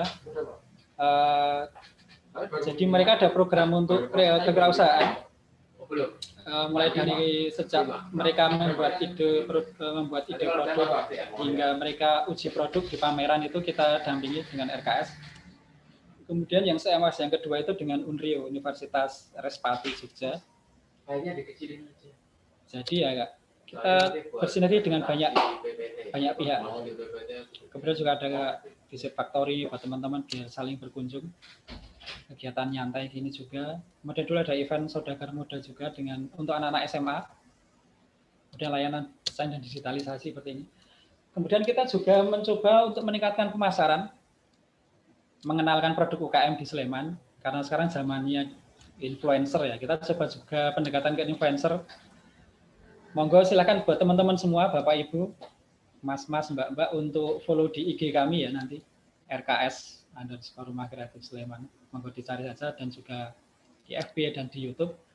Itu kemarin kita coba pendekatan ke Dr. Tirta itu juga responnya bagus, dan ketika event Solvec itu yang di tahun lalu ya, Solvacation yang kelima itu, ya beliau mau jadi untuk endorse beberapa produk IKM Sleman. Selain yang nasional ya kita coba juga influencer lokal ini. Nah, misalnya sekarang kan banyak mahasiswa TikToker atau para penggiat IG. Nah, itu kalau misalnya ikut mau bantu memasarkan produk UKM Sleman, tentu kami sangat senang sekali. Nah, kemudian bentuk pelatihan ataupun donasi ilmu online gini ini juga ternyata sangat bagus. Pandemi itu ternyata ya ini salah satu hikmahnya, kita juga mulai merambah ke pelatihan yang online. Kalau dulu memang sangat susah, misalnya kita menghadirkan pembicara dari Jakarta, kemudian teman-teman UKM ikut, itu kan dengan biaya dan waktu. Nah, dengan sekarang itu kita berhasil, kemarin juga kerjasama dengan Pak Jaya Setiabudi di UB itu Business. Kemudian pernah menghadirkan juga barista nasional itu juara Dodi Samsura itu juga. Jadi hal-hal yang dulu sebelumnya susah dilakukan, sekarang bisa dilakukan. Seperti dulu dengan Pak Sigit juga pernah berbagi dengan UKM Sleman tentang Kaizen itu ya. Dengan kampus lain, dengan UI juga, dengan Undip juga. Jadi dengan UGM. Jadi memang dengan webinar seperti ini memungkinkan banyak bisa dilakukan ataupun keluar. Nah, sinergi itu bisa terbuat sangat banyak. Nah, jadi mungkin ini yang saya sampaikan sebagai memberikan gambaran buat Bapak, Ibu, dan teman-teman semua tentang apa yang potensi IKM di Sleman dan apa yang sudah dilakukan di bagian permasalahan. Kalau terkait penerapan keilmuan teknik industri di pengembangan IKM tentu sebenarnya sangat banyak dan tidak terbatas. Cuma memang cara ataupun juga mana seperti apa itu tentu sangat berbeda dan sangat menyesuaikan dengan keadaan. Seperti kalau yang kemarin dengan UI itu penerapan 5R itu kan juga kita coba untuk menata tempat produksi, layout dan sebagainya. Ya bisa dilakukan, cuma memang banyak hal-hal yang tidak sesuai dengan ideal dan itu tentu ya kembangan di lapangan, tapi hal yang sangat bagus. Nah, hal-hal seperti itu mungkin bisa dilakukan bersama-sama dengan Dinas Perindak, mungkin UIN juga kan juga di Sleman. Nah, mungkin monggo kita bersama-sama besok bisa melakukan kegiatan pengembangan IKM di Sleman. Bu Manawi ngaten, kami kembalikan ke Bu Hanin. Ya, terima kasih Pak Agung atas penjelasannya. Jadi itu tadi ya teman-teman, kita untuk bisa berkontribusi gitu ya di IKM itu, pertama kita mengenali dulu potensi IKM di wilayah kita gitu ya, di Sleman. Kemudian kita juga mengenal peluang ataupun threat atau permasalahan yang ada di situ. Nah, kemudian menurut Pak Agung tadi, sebetulnya penerapannya itu tidak terbatas ya Pak ya, bisa di manapun dengan keilmuan apapun begitu ya.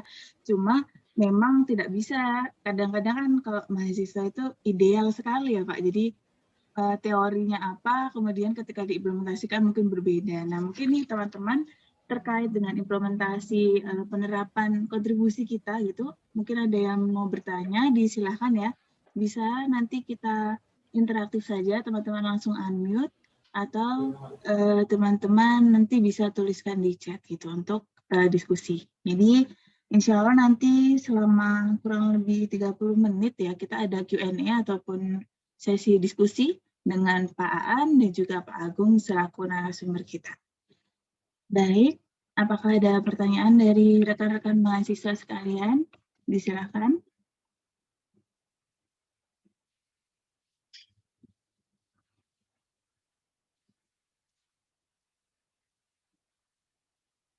Atau mungkin saya awali dulu kali ya. Saya awali ke Pak Aan dulu mungkin ya Pak. Nah, kalau di UPT Logam Pak Aan, sudah seberapa banyak sih Pak sebetulnya keterlibatan teman-teman mahasiswa begitu di UPT Logam itu seperti apa, dan kemudian caranya bagaimana Pak kok ingin misalnya teman-teman ikut kontribusi di UPT Logam?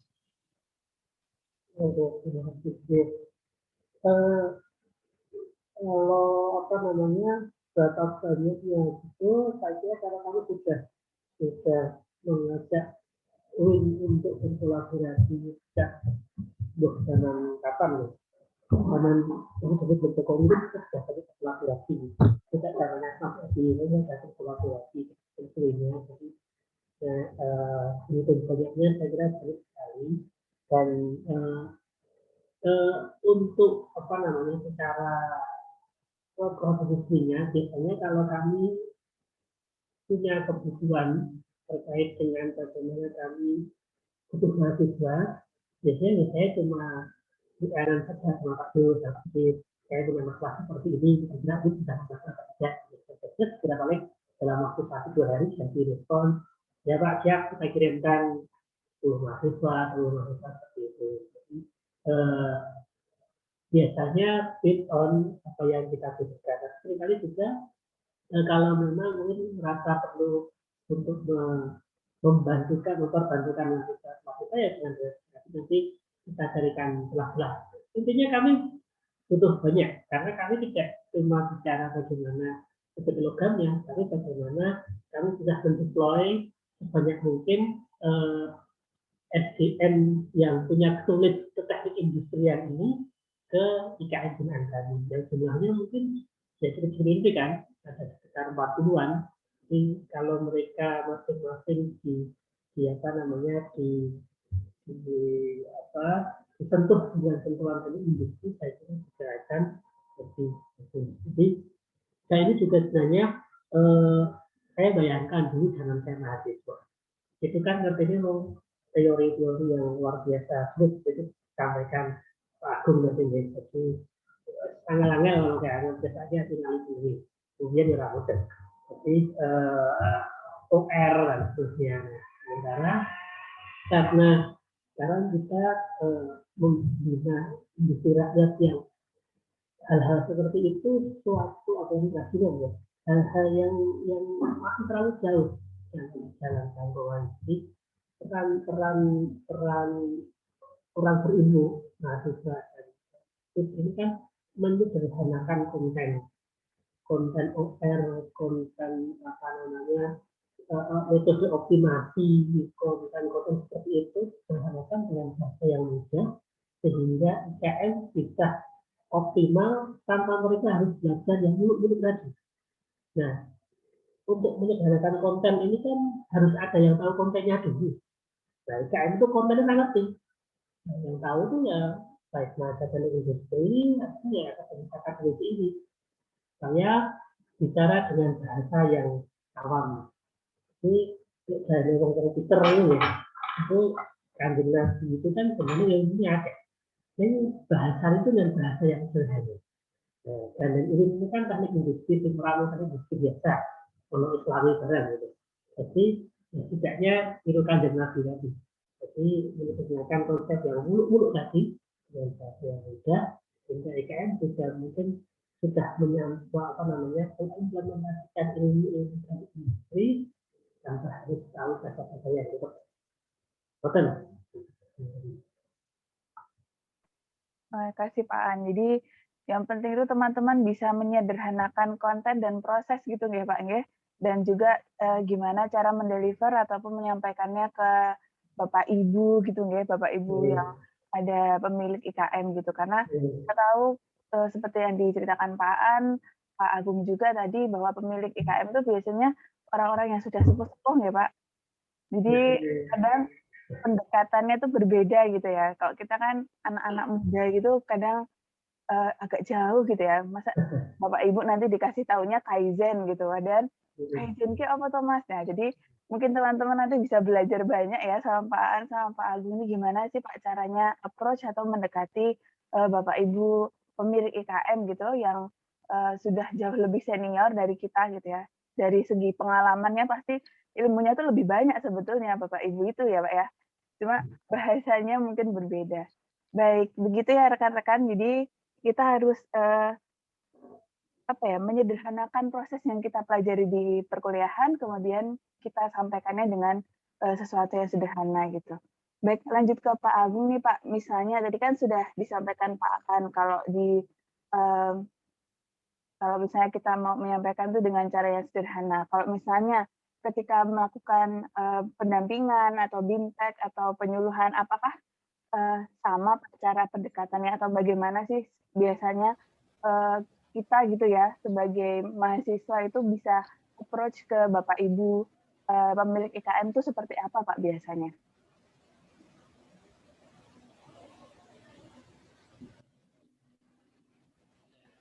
Ya, jadi kalau biasanya ya kami sudah beberapa kali kan mendampingi juga teman-teman mahasiswa yang dari kampus mungkin dari UI, UGM dan sebagainya yang ke UKM. Ini internet koneksinya mungkin agak kegangguan ya, mohon maaf. Itu biasanya yang jadi masalah pertama itu masalah komunikasi ya. Jadi gaya komunikasi teman-teman itu ataupun mahasiswa itu masih belum bisa ngeklik ya. Itu yang menjadi kunci sebenarnya itu. Maksudnya kalau soal konten itu nanti, maksudnya yang kedua lah itu. Kalau pertama itu pendekatan dulu aja, komunikasi itu yang paling utama sebenarnya itu. Justru mungkin kalau di bangku kuliah itu memang masalah komunikasi itu mungkin nggak ada mata kuliahnya ya. Tapi justru itu kalau di lapangan itu yang paling utama ya komunikasi. Nah kalau yang pertama itu kalau mereka sudah biasanya sebenarnya mereka welcome, maksudnya senang ya. Ada yang mau bantu, ada yang tertarik. Kalau misalnya yang sudah sepuh itu misalnya yang mereka tertarik yang dia kerjakan dengan dia merasa tidak ada yang spesial ya. Maksudnya dia bikin besek, dia bikin tenun gitu. Kan bagi dia itu hal yang biasa. Tapi kalau bagi teman-teman mahasiswa itu kan hal yang luar biasa. Itu maksudnya ya jarang lah lihat kayak gitu. Nah itu menunjukkan bahwa dia tuh senang, excited gitu juga. Kan komunikasi menunjukkan bahwa Ibu bisa bikin seperti ini, bagus. Kemudian bercerita dulu bagaimana. Itu kalau orang sepuh biasanya suka ceritanya masa lalu. Pendekatannya dengan itu dulu. Dibikin senang dulu. Kalau memang, tapi memang ini UKM nggak semuanya sepuh ya. Jadi jangan salah bahwa UKM itu nanti gambarannya orangnya tua-tua semua kan enggak. Itu sangat beragam, sangat beragam. Jadi kalau sudah nyambung pertama seperti ini, lalu digali cerita, mungkin permasalahan jangan bertanya langsung masalahnya nopo usahanya pripun itu dan sebagainya enggak. Jadi mungkin cerita tentang masalah kegiatan sehari-hari dulu bagaimana, seperti apa sih mengajari besek bagaimana, di kampung sini dulu bagaimana. Kemudian baru tahu bahwa kalau biasanya kalau kan kondisi kita di sentra itu kan tentu kan hubungannya dengan berbagai pihak, jadi tentu itu hanya mengumpulkan informasi dari salah satu informasi tentang pelaku saja. Kemudian tentu dia akan menyebut orang lain. Biasanya tokoh lagi.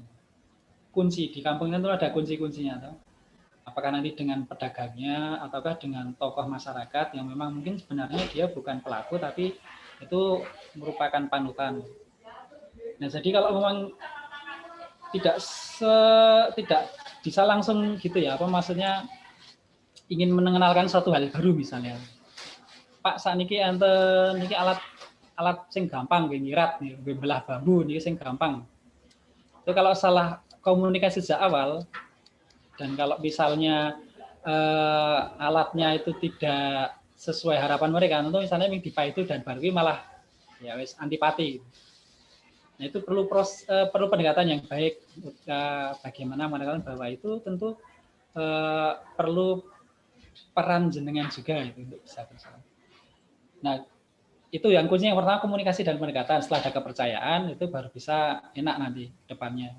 Nah, biasanya karena program dari mahasiswa itu ya kalau ada tugas ataupun ada apa ya program itu kan karena sangat biasanya waktunya sekian dan langsung dibagi, misalnya si A kamu bagian keuangan, si B bagian produksi, si C bagian kualitas. Dan dia biasanya bawa checklist gitu.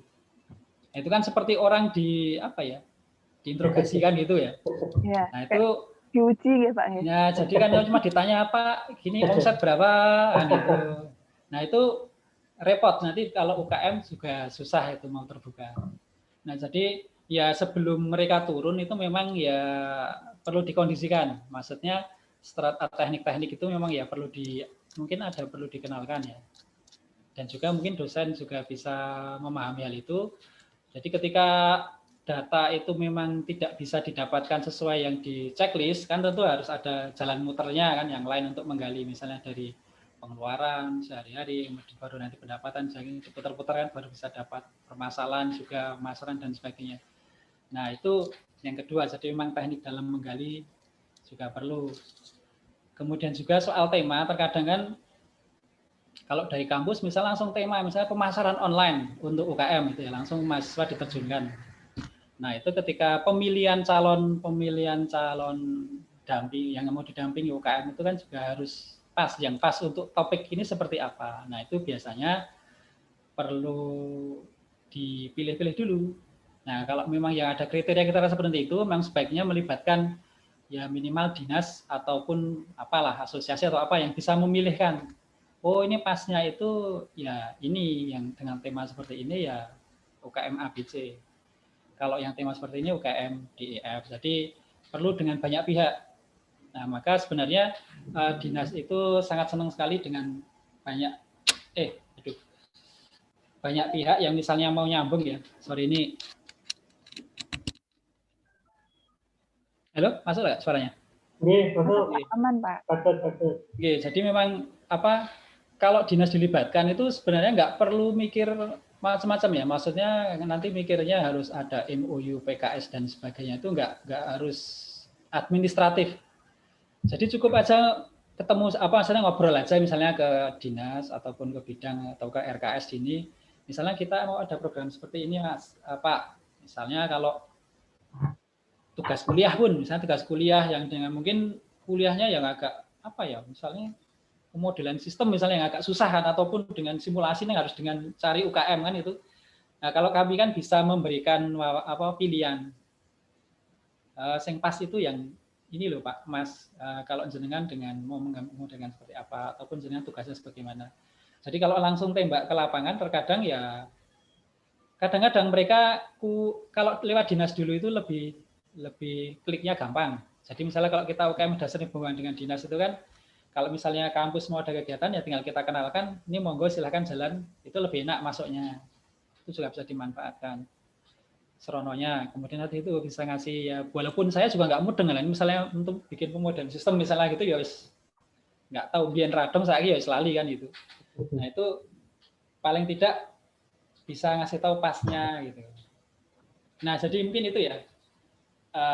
Kalau misalnya segala hal ataupun dinamika, kalau misalnya teman-teman dari kampus mau ke lapangan itu sangat beragam dan sangat banyak. Ngaten mungkin Mbak Herna. Baik, Mas Nurul, Pak Agung. Jadi setidaknya ada 3 ya teman-teman yang harus teman-teman jadikan patokan di sini. Yang pertama adalah gaya komunikasi ataupun pendekatan dengan para pelaku IKM gitu ya. Menyesuaikan usia, jadi ada yang sepuh, ada yang masih muda seperti itu. Kemudian teman-teman harus kreatif ya untuk menggali, misalnya ini pertanyaannya apa, jangan saklek gitu ya. Jadi kita harus cari dulu jalannya dulu, cerita dulu, mungkin mendengarkan cerita dari beliau malah langsung dapat jawaban ya, biasanya seperti itu. Kemudian yang terakhir adalah jangan lupa untuk konsultasi gitu ya dengan dinas yang terkait, karena sebetulnya dinas itu sudah memplotkan begitu ya, sudah mengerti, sudah tahu yang mana saja sih yang diperlukan gitu. Oke baik, mungkin ada pertanyaan sambil kita menunggu pertanyaan, mungkin ada yang mau disampaikan dari Pak Sigit terkait pelaksanaan yang sudah dilakukan Prodi. Oke, ya baik, terima kasih Mbak Niman. Oke, ya ini sedikit sharing ya. Kebetulan kita sudah pernah dengan ini sudah kelihatan ya. Apa namanya? Nah, ini salah satu program ya beberapa ini sebelum pandemi. Yang pertama kita pernah dengan Cor Logam, ini pasti terkait dengan Pak Aan ya. Secara teknis misalnya ya awalnya ada observasi dulu, kemudian triggernya bisa dari dinas, bisa dari kita gitu ya. Ini beberapa hal, misalnya kalau di case ini kita mengusulkan untuk desain mesin, redesign mesin gitu ya. Ini inovasi untuk mesin tapping misalnya. Ini salah satunya, teman-teman kebetulan ini kan salah satu ada yang atau beberapa banyak ya ngambil mata kuliah semester ini ya perancangan produk gitu ya. Ini salah satu inovasi yang bisa diusulkan gitu ya. Jadi spesifik industrinya apa? Ini kebetulan industrinya untuk logam. Ini yang di IKM logam ada inovasi, ada perbaikan alat potong, kemudian rangka mesin bubutnya dan lain sebagainya. Kemudian yang kedua, ini kebetulan ini untuk IKM tahu gitu ya. IKM tahu itu masalahnya beragam terkait dengan apa misalnya ada pembuangan, ada layout dan lain sebagainya. Misalnya kalau dalam case ini kebetulan dananya tidak banyak gitu ya. Karena kalau kita buat alat kan pasti butuh biaya gitu ya. Salah satunya misalnya ini membuat alat potong gitu ya. Walaupun sudah ada di marketplace misalnya, tapi juga kita bisa membuat yang kira-kira sesuai gitu ya, sesuai dengan kondisi IKM itu, realnya seperti apa. Karena kalau seperti tadi yang disampaikan oleh Pak Agung dan Pak An, kalau idenya nggak match ya mereka nggak akan terima dalam kutip gitu ya. Itu yang paling simpelnya begitu. Maka tadi harus ada komunikasi. Kemudian ini di IKM Blangkon, ini ada teman-teman juga yang terlibat mahasiswa gitu ya. Ini terkait kita redesign ada layoutnya gitu ya. Kemudian ada membuat desain untuk kotak raknya dan penyimpanan alat-alatnya, termasuk juga dengan produknya. Ini 5R, gitu. Ini simpelnya ya. Nanti kira-kira bentuknya kayak apa gitu. Saya ingin memberi gambaran teman-teman yang mungkin kalau di kelas kan gambarnya industri manufaktur besar gitu, mass production gitu ya. Kalau di IKM mungkin akan lebih ya sederhana seperti ini itu, tapi itu diperlukan. Oke, itu gambaran yang pernah kita lakukan di program studi gitu ya. Mungkin teman-teman bisa biar terus terang kami di awal saya terus terang termasuk yang agak merasakan adanya gap gitu. Gap antara di kampus karena memang kampus itu kan dia arahannya lebih ke mass production, sementara kalau IKM itu karakteristiknya kan sangat harus dimodif gitu ya, harus dimodifikasi sehingga bisa sesuai gitu, bisa memberikan solusi terhadap industri kecil dan menengah gitu. Jadi tidak tetap memberikan manfaat gitu. Itu yang menurut saya berharap bisa memberi gambaran ke teman-teman apa sih yang bisa dilakukan gitu. Dan kalau teman-teman tertarik, tadi misalnya saya kepikiran kalau misalnya Pak Agung tadi cerita ada pemasaran gitu ya. Kalau teman-teman biasanya milenial ini kan kreatif ya. Kalau misalnya bikin kayak marketplace buat IKM di Sleman gitu, membantu penjualan gitu. Ya motifnya motif ekonomi juga gitu. Tapi saya pikir kalau IKM-nya ikut terbangun juga nggak masalah juga gitu ya. Penting kan sama-sama ada keuntungan mutualisme gitu ya. Itu saya kira menarik sekali. Tadi kalau yang di IKM logam yang Pak An sampaikan tadi juga keilmuan yang perlu kalau istilah saya membumikan gitu.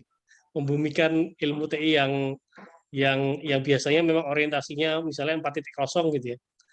Salah satu komentar yang menarik dari seorang rekan adalah kita aja 3.0 aja belum nyampe gitu. Kalau kita ngomong IKM gitu ya, mungkin 2 atau 1 gitu misalnya. Tapi itu yang kemudian ilmu dari industrinya tetap bisa berperan gitu, tapi dalam skala yang lebih proper, lebih pas gitu. Mungkin itu saja Bu Ninan yang perlu saya tambahkan ya, biar teman-teman juga ada gambaran gitu ya. Tadi juga saya meng-offer gitu karena terus terang tangan mata prodi itu nggak banyak gitu ya. Jadi ada tugas-tugas lain. Kalau teman-teman pengen menginisiasi program pendampingan, bisa komunikasi dengan kami di prodi, dengan nanti juga dengan Pak Aan di PT Logam, dengan Pak Agung gitu ya. Ada juga rekan misalnya kalau di dinas kota ada Pak Heri misalnya, nanti mungkin bisa kita coba bantu komunikasi. Kalau teman-teman punya passion tertarik itu. Dan nanti kalau di kami di prodi secara akademik nanti bisa disetarakan gitu ya dengan KKN misalnya dengan metode yang seperti itu. Mungkin itu saja Bu Ninan tambahan dari saya ya. Terima kasih. Iya, matur nuwun Pak Sigit untuk gambarannya ya. Jadi itu tadi mungkin kan di sini beberapa teman-teman ada yang masih baru ya, angkatan-angkatan baru begitu. Jadi itu tadi adalah beberapa rekan-rekan angkatan lama yang sudah pernah melakukan pendampingan IKM. Jadi teman-teman bisa punya banyak gambaran gitu, apa sih yang bisa dilakukan. Paling mudah ya teman-teman kalau punya ide silahkan disampaikan, nanti kami coba jembatani gitu ya kepada Pak Aan gitu di UPT Logam dan dijembatani ke Dinas Perindustrian dan Perdagangan Sleman untuk kemudian komunikasi dengan Pak Agung. Oke, monggo teman-teman silakan bertanya. Ini mumpung ada 2 narasumber kita ya pada siang hari ini sudah menjelang siang sih sebetulnya. Silakan bagi yang ingin bertanya, disilakan mau interaktif juga boleh, mau lihat via chat dituliskan namanya juga silakan. Monggo ditunggu. Ada berapa nih? 67 peserta. Ya, anak-anak muda semua silakan, ayo yang masih bersemangat gitu ya.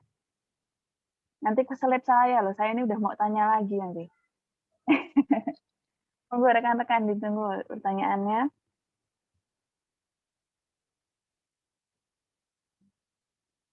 Adakah yang bertanya?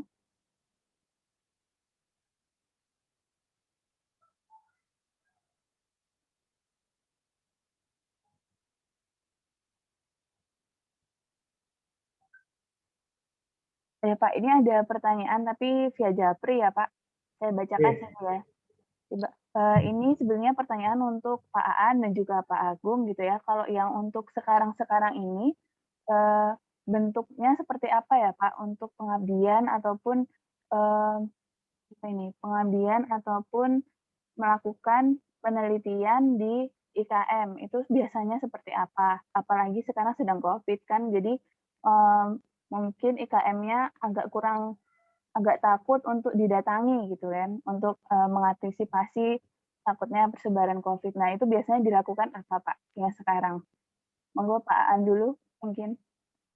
Oke, terus Bu Rinan. Jadi banyak kalau yang ke IKM langsung ke IKM ini, tapi kalau yang melalui kami, jadi banyak juga penelitian yang meneliti kami, meneliti program itu ya bersifat resmi. Terus kemudian saya kira kan kalau pengambilan data kan juga tidak setiap hari datang ke tempat kami, dan kami terbuka saja. Bahkan sebenarnya tapi ini juga sangat ditiru ya. Jadi kami sebenarnya terbuka sekali karena kami juga tidak tega untuk menolak banyak sekali mahasiswa, anak-anak PKL dari SMK, dari kampus itu, karena mereka sudah di mana-mana ditolak. Jadi kami jadi tempat yang terakhir. Jadi kami juga tidak kuasa pula, ya terserahlah Google. Yang penting ketika akan tempat kami, mereka melengkapi ini dengan persyaratan bebas COVID, karena itu juga sebagai prosedurnya yang paling murah adalah genus Surabopo. Silahkan ini terus kemudian nanti kalau terkait dengan nanti juga perlu ada ruangan, khususnya nanti kami data, karena kami juga tidak mungkin menerima semuanya, ada kuotanya. Jadi kalau masih ada kuotanya silahkan. Kami sekarang berhadapnya sekali mahasiswa macam-macam lah, UMJ, UAJ, macam-macam itu ada banyak, dan ruangnya juga gitu-gitu saja. Jadi ya kami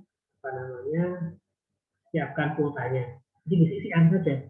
Jadi kalau disik ya kami jadwalkan dulu. Begitu sebenarnya. Ya baik. Jadi bentuknya macam-macam ya Pak ya. Jadi dan tidak harus setiap hari datang juga. Jadi yang penting prokes ya Pak ya. Dan disiplinan itu lebih ya Pak. Ya, mau tempat kami terbuka, tapi ya nggak mungkin kamu tuh boleh duit ya. Iya betul. Baik, ya itu tadi dari Pak An ya teman-teman. Kalau misalnya tertarik misalnya mau penelitian gitu ya, mau kalau KP mungkin bisa ya, KP produk ya Pak, desain produk, ataupun mau penelitian tugas akhir, silakan aja. Nanti bisa konsultasi sama Pak Aan, siapa tahu masih ada kuota gitu ya Pak, untuk penelitian di sana. Baik, untuk Pak Agung, seperti apa Pak kalau di Sleman gitu ya, di bawah dinas Disperindak Sleman biasanya seperti apa sih Pak bentuk apa yang bisa dilakukan mahasiswa itu terkait pendampingan ke IKM tanpa harus kontak langsung gitu, karena kan sekarang COVID gitu Pak. Iya, jadi kalau biasanya di Perindak itu kebanyakan kalau nggak pertama, yang pertama PKL ya. Kalau PKL itu kadang dari kampus manapun juga ada, itu sepertinya masih menerima juga. Tapi kalau untuk persyaratan bagaimana dari sekretariat ya. Langsung saja datang ke dinas pendidikan, nanti mengajukan surat, biasanya nanti terus dijadwalkan dan sebagainya. Kami kurang begitu paham. Tapi kalau untuk yang berkait dengan IKM, karena sekarang memang ini COVID, kebanyakan penelitian yang masuk ataupun izin penelitian yang masuk kan biasanya kalau mau penelitian di IKM memang sebaiknya memang ada izin penelitian yang ke Kesbangpol ya, Sleman, itu nanti tembusannya ke Dinas Perindak. Itu kebanyakan sudah menggunakan seperti survei Google Form seperti itu. Itu mereka relatif lebih mudah. Jadi memang ada yang penelitiannya hanya menyebar survei. Itu bisa kami bantu. Misalnya kalau membutuhkan responden dengan mengisi survei pertanyaan melalui Google Form, itu bisa kami bantu sharekan ke IKM, khususnya lewat Rumah Kreatif Sleman ya, karena di sini kan anggotanya ada sekitar 2.000, walaupun nanti yang di grup itu mungkin ada 1.000-an lebih berapa ya. Dan mereka kebanyakan juga sudah familiar dengan Google Form, jadi kalau mengisi data. Seringkali kita mulai dari yang S1 sampai S3 itu ada yang minta jadi responden, itu jadi ya kita sharekan aja Google Form-nya. Itu relatif sepertinya bisa berjalan dengan baik. Maksudnya terbukti beberapa ya sudah lulus, itu yang ngasih laporan itu juga. Sumber datanya cuma dari itu aja, Google Form, share questionnaire. Kalau untuk yang datang langsung ke IKM memang beda-beda ya, maksudnya tiap-tiap IKM itu kan yo rotok was-was juga. Kadang ada yang mensyaratkan harus uji itu ada tes swab dan sebagainya, tapi kebanyakan yang memang yang berhubungan dengan dinas biasanya nggak datang ke UKM langsung kalau sekarang umumnya ya, lebih ke tadi mengambil data lewat Google Form. Nah jadi monggo saja apakah bisa melalui seperti itu, ataupun kalau tidak bisa juga tadi seperti yang kalau di UPT kan objek penelitiannya ya tentang Rumah Kreatif Sleman atau tentang kegiatan dari Dinas Perindak, itu juga mereka kalau ke kantor ya sesuai jam kerja nggak masalah, kapan saja bisa, misalnya cuma interview ataupun ambil data dan sebagainya. Jadi gitu Bu. Ya baik, jadi tidak menutup kemungkinan ya Pak ya untuk melakukan penelitian di masa pandemi seperti ini ya Pak ya. Baik, begitu teman-teman, jika masih ada pertanyaan mungkin nanti teman-teman bisa kontak langsung saja ya via prodi gitu ya, nanti kita sampaikan ke Pak Aan, kemudian ke Pak Agung juga.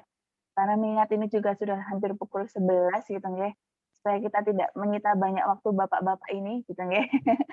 Baik, mungkin sebelum kita tutup nanti saya mau minta closing statement gitu ya dari Pak Agung dan Pak Aan gitu, mungkin juga bisa menyemangati teman-teman mahasiswa di sini Pak. Mungkin ada juga yang mahasiswa akhir yang mungkin bingung, aduh nih saya TA pandemi gimana, atau mungkin ada teman-teman yang mau KP atau teman-teman yang masih baru. Mungkin nanti saya minta closing statement sama jangan lupa untuk Mbak Lian ya, saya nanti minta bantuannya untuk kita foto bersama sebelum diakhiri nggih. Baik, untuk sebelum kita tutup mungkin dari Agung dulu bisa memberikan closing statement dari kuliah tamu pada pagi hari ini, monggo Pak Agung.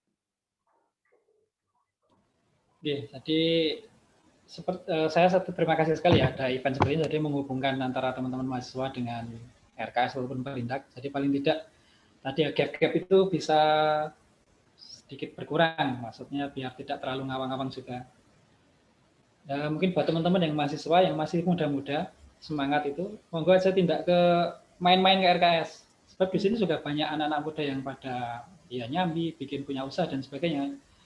Jadi kalau sudah punya usaha silahkan mau daftar jadi anggota. Kalau enggak, monggo bisa main ke sini ngobrol-ngobrol, saling informasi tadi yang disampaikan Pak Sigit tadi bahwa sekarang kan kemitraan maksudnya bantu aja, bantu masarin ataupun mau ikut produk, mau ndandake produk misalnya Pak misalnya mau cari yang bikin kerajinan seperti ini, bros ataupun dari kuliah itu mana saja toh misalnya seperti itu. Monggo kami kasih info, mau menjualkan produk mereka kami bantu hubungkan dan sebagainya. Itu tentu sangat menguntungkan bagi banyak pihak. Untuk akademi terhubung dengan terkait akademik misalnya mau penelitian ya tadi itu monggo misalnya mau di RKS kami terbuka itu monggo. Kalau tentang industri mungkin kalau yang di sini tema-tema yang maksudnya tentang pemasaran online, perancangan sistem informasi itu kan juga masih bisa kalau untuk di kantor itu kan, ataupun tentang psikologi industri itu kan juga masih bisa. Tapi kalau yang teknis-teknis memang mungkin saat ini ada banyak kendala ya kalau harus turun ke lapangan, tapi ya tidak menutup kemungkinan. Mungkin bisa kami bantu komunikasikan misalnya mau ke industri khususnya yang industri kecil yang dibinaan ya. Tapi kalau industri besar biasanya mereka memang punya aturan sendiri dan itu memang sudah protokol ketat mereka ya. Ya jadi monggo tetap semangat saja walaupun di masa Covid seperti ini jangan putus asa lah. Monggo aja sebenarnya kami kalau dinas sangat terbuka buat ngobrol-ngobrol aja mungkin walaupun belum bisa ngasih solusi siapa tahu bisa nambah pencerahan. Gitu, terima kasih. Ya, terima kasih Pak Agung atas closing statement-nya dan juga sudah memberikan arahan ya kepada teman-teman dan semoga teman-teman bisa mendapat pencerahan gitu dari beliau pada kesempatan pagi sampai dengan siang hari ini. Oke, selanjutnya kepada Pak Aan, disilakan Bapak untuk closing statement-nya. Terus, dengan Pak Sigit dan aku, Mbak Dian, sebagai ahli industri, itu bisa dengan baik. Tapi,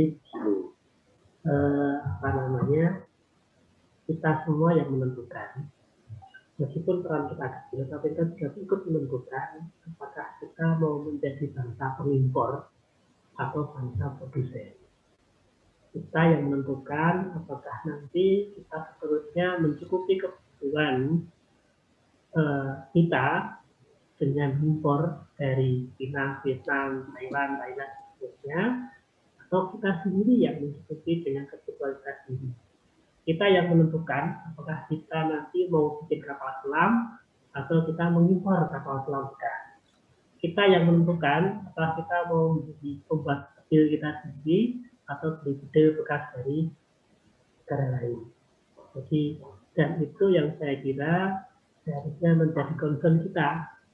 Selamanya kita akan terus-terusan seperti ini terus, melihat pelan-pelan IKM mati pelan-pelan, baik mati orangnya atau mau usaha industrinya, atau kita berubah dengan peran kolaborasi yang baik antara pemerintah, IKM saya kira juga tidak perlu pertanyakan semangatnya, dan juga kolaborasi dari teman-teman teknik industri yang saya kira punya banyak sekali knowledge bagaimana kita melakukan industri.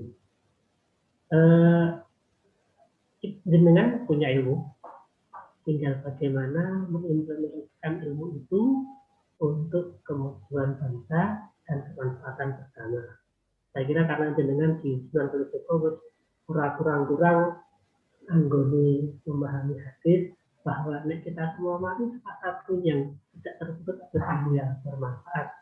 Bagaimana kemudian dengan semua mendiseminasi ilmu tidak cuma ke mahasiswa tidak cuma mendiseminasi ilmu kepada Anda sendiri, tapi juga ke IKM yang mungkin ilmu kajian itu akan sangat bermanfaat. Itu saya kira konsentrasi saya. Semoga ini bisa menyemangati kita bersama supaya kita tidak terus-terusan menjadi bangsa pengimpor. Suatu saat nanti kita mandiri dan bahkan bisa ekspor. Baik, terima kasih Pak Aan. Saya tutup ya teman-teman selaku moderator pada pagi sampai dengan siang hari ini. Terima kasih untuk kehadiran rekan-rekan semuanya. Matur nuwun kami sampaikan kepada Pak Agung dan juga Pak Aan selaku narasumber kita pada kesempatan kali ini, juga Pak Sigit yang sudah mendampingi kita ya sejak awal acara sampai dengan akhir acara. Baik, saya mohon maaf jika banyak kesalahan dalam memoderatori gitu pada kegiatan hari ini. Saya kembalikan kepada Mbak Lian. Sebelumnya saya tutup. Wassalamualaikum warahmatullahi wabarakatuh. Waalaikumsalam warahmatullahi wabarakatuh. Demikianlah tadi penyampaian materi yang sangat luar biasa dari narasumber kita. Terima kasih kepada Bapak Nafiul Minan dan Bapak Agung Tri Rahmanto yang telah menjadi narasumber pada acara hari ini. Dan terima kasih kepada Ibu Herlina Jati Paramawardhani yang telah memandu acara kita pada hari ini. Baik, sebelum saya tutup, kita ada sesi dokumentasi. Kepada Mas Rahmat, saya persilahkan untuk memandu dokumentasi kita.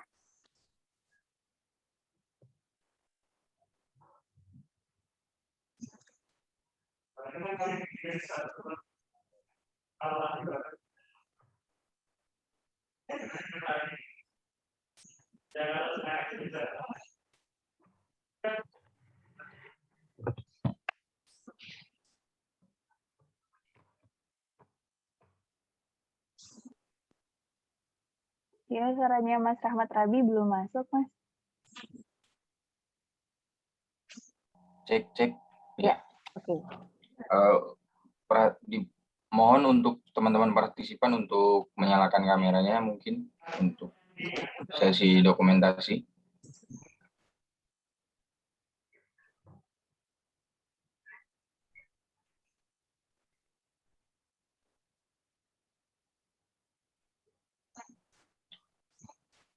Ini rekan-rekan mahasiswa teknik industri, Pak Aan, Pak Agung. Baru kelihatan mukanya ini.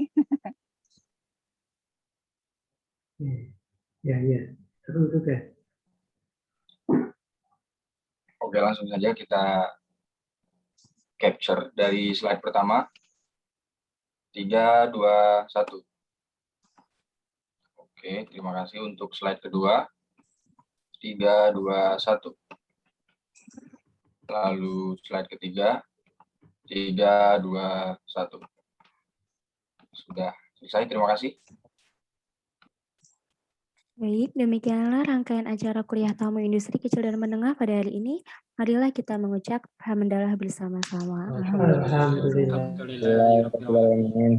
Saya Herliana Aulia Setiadi selaku pembawa acara pamit undur diri. Mohon maaf apabila ada kesalahan baik kata maupun perbuatan. Terima kasih. Wabillahi taufiq wal hidayah. Wassalamualaikum warahmatullahi wabarakatuh.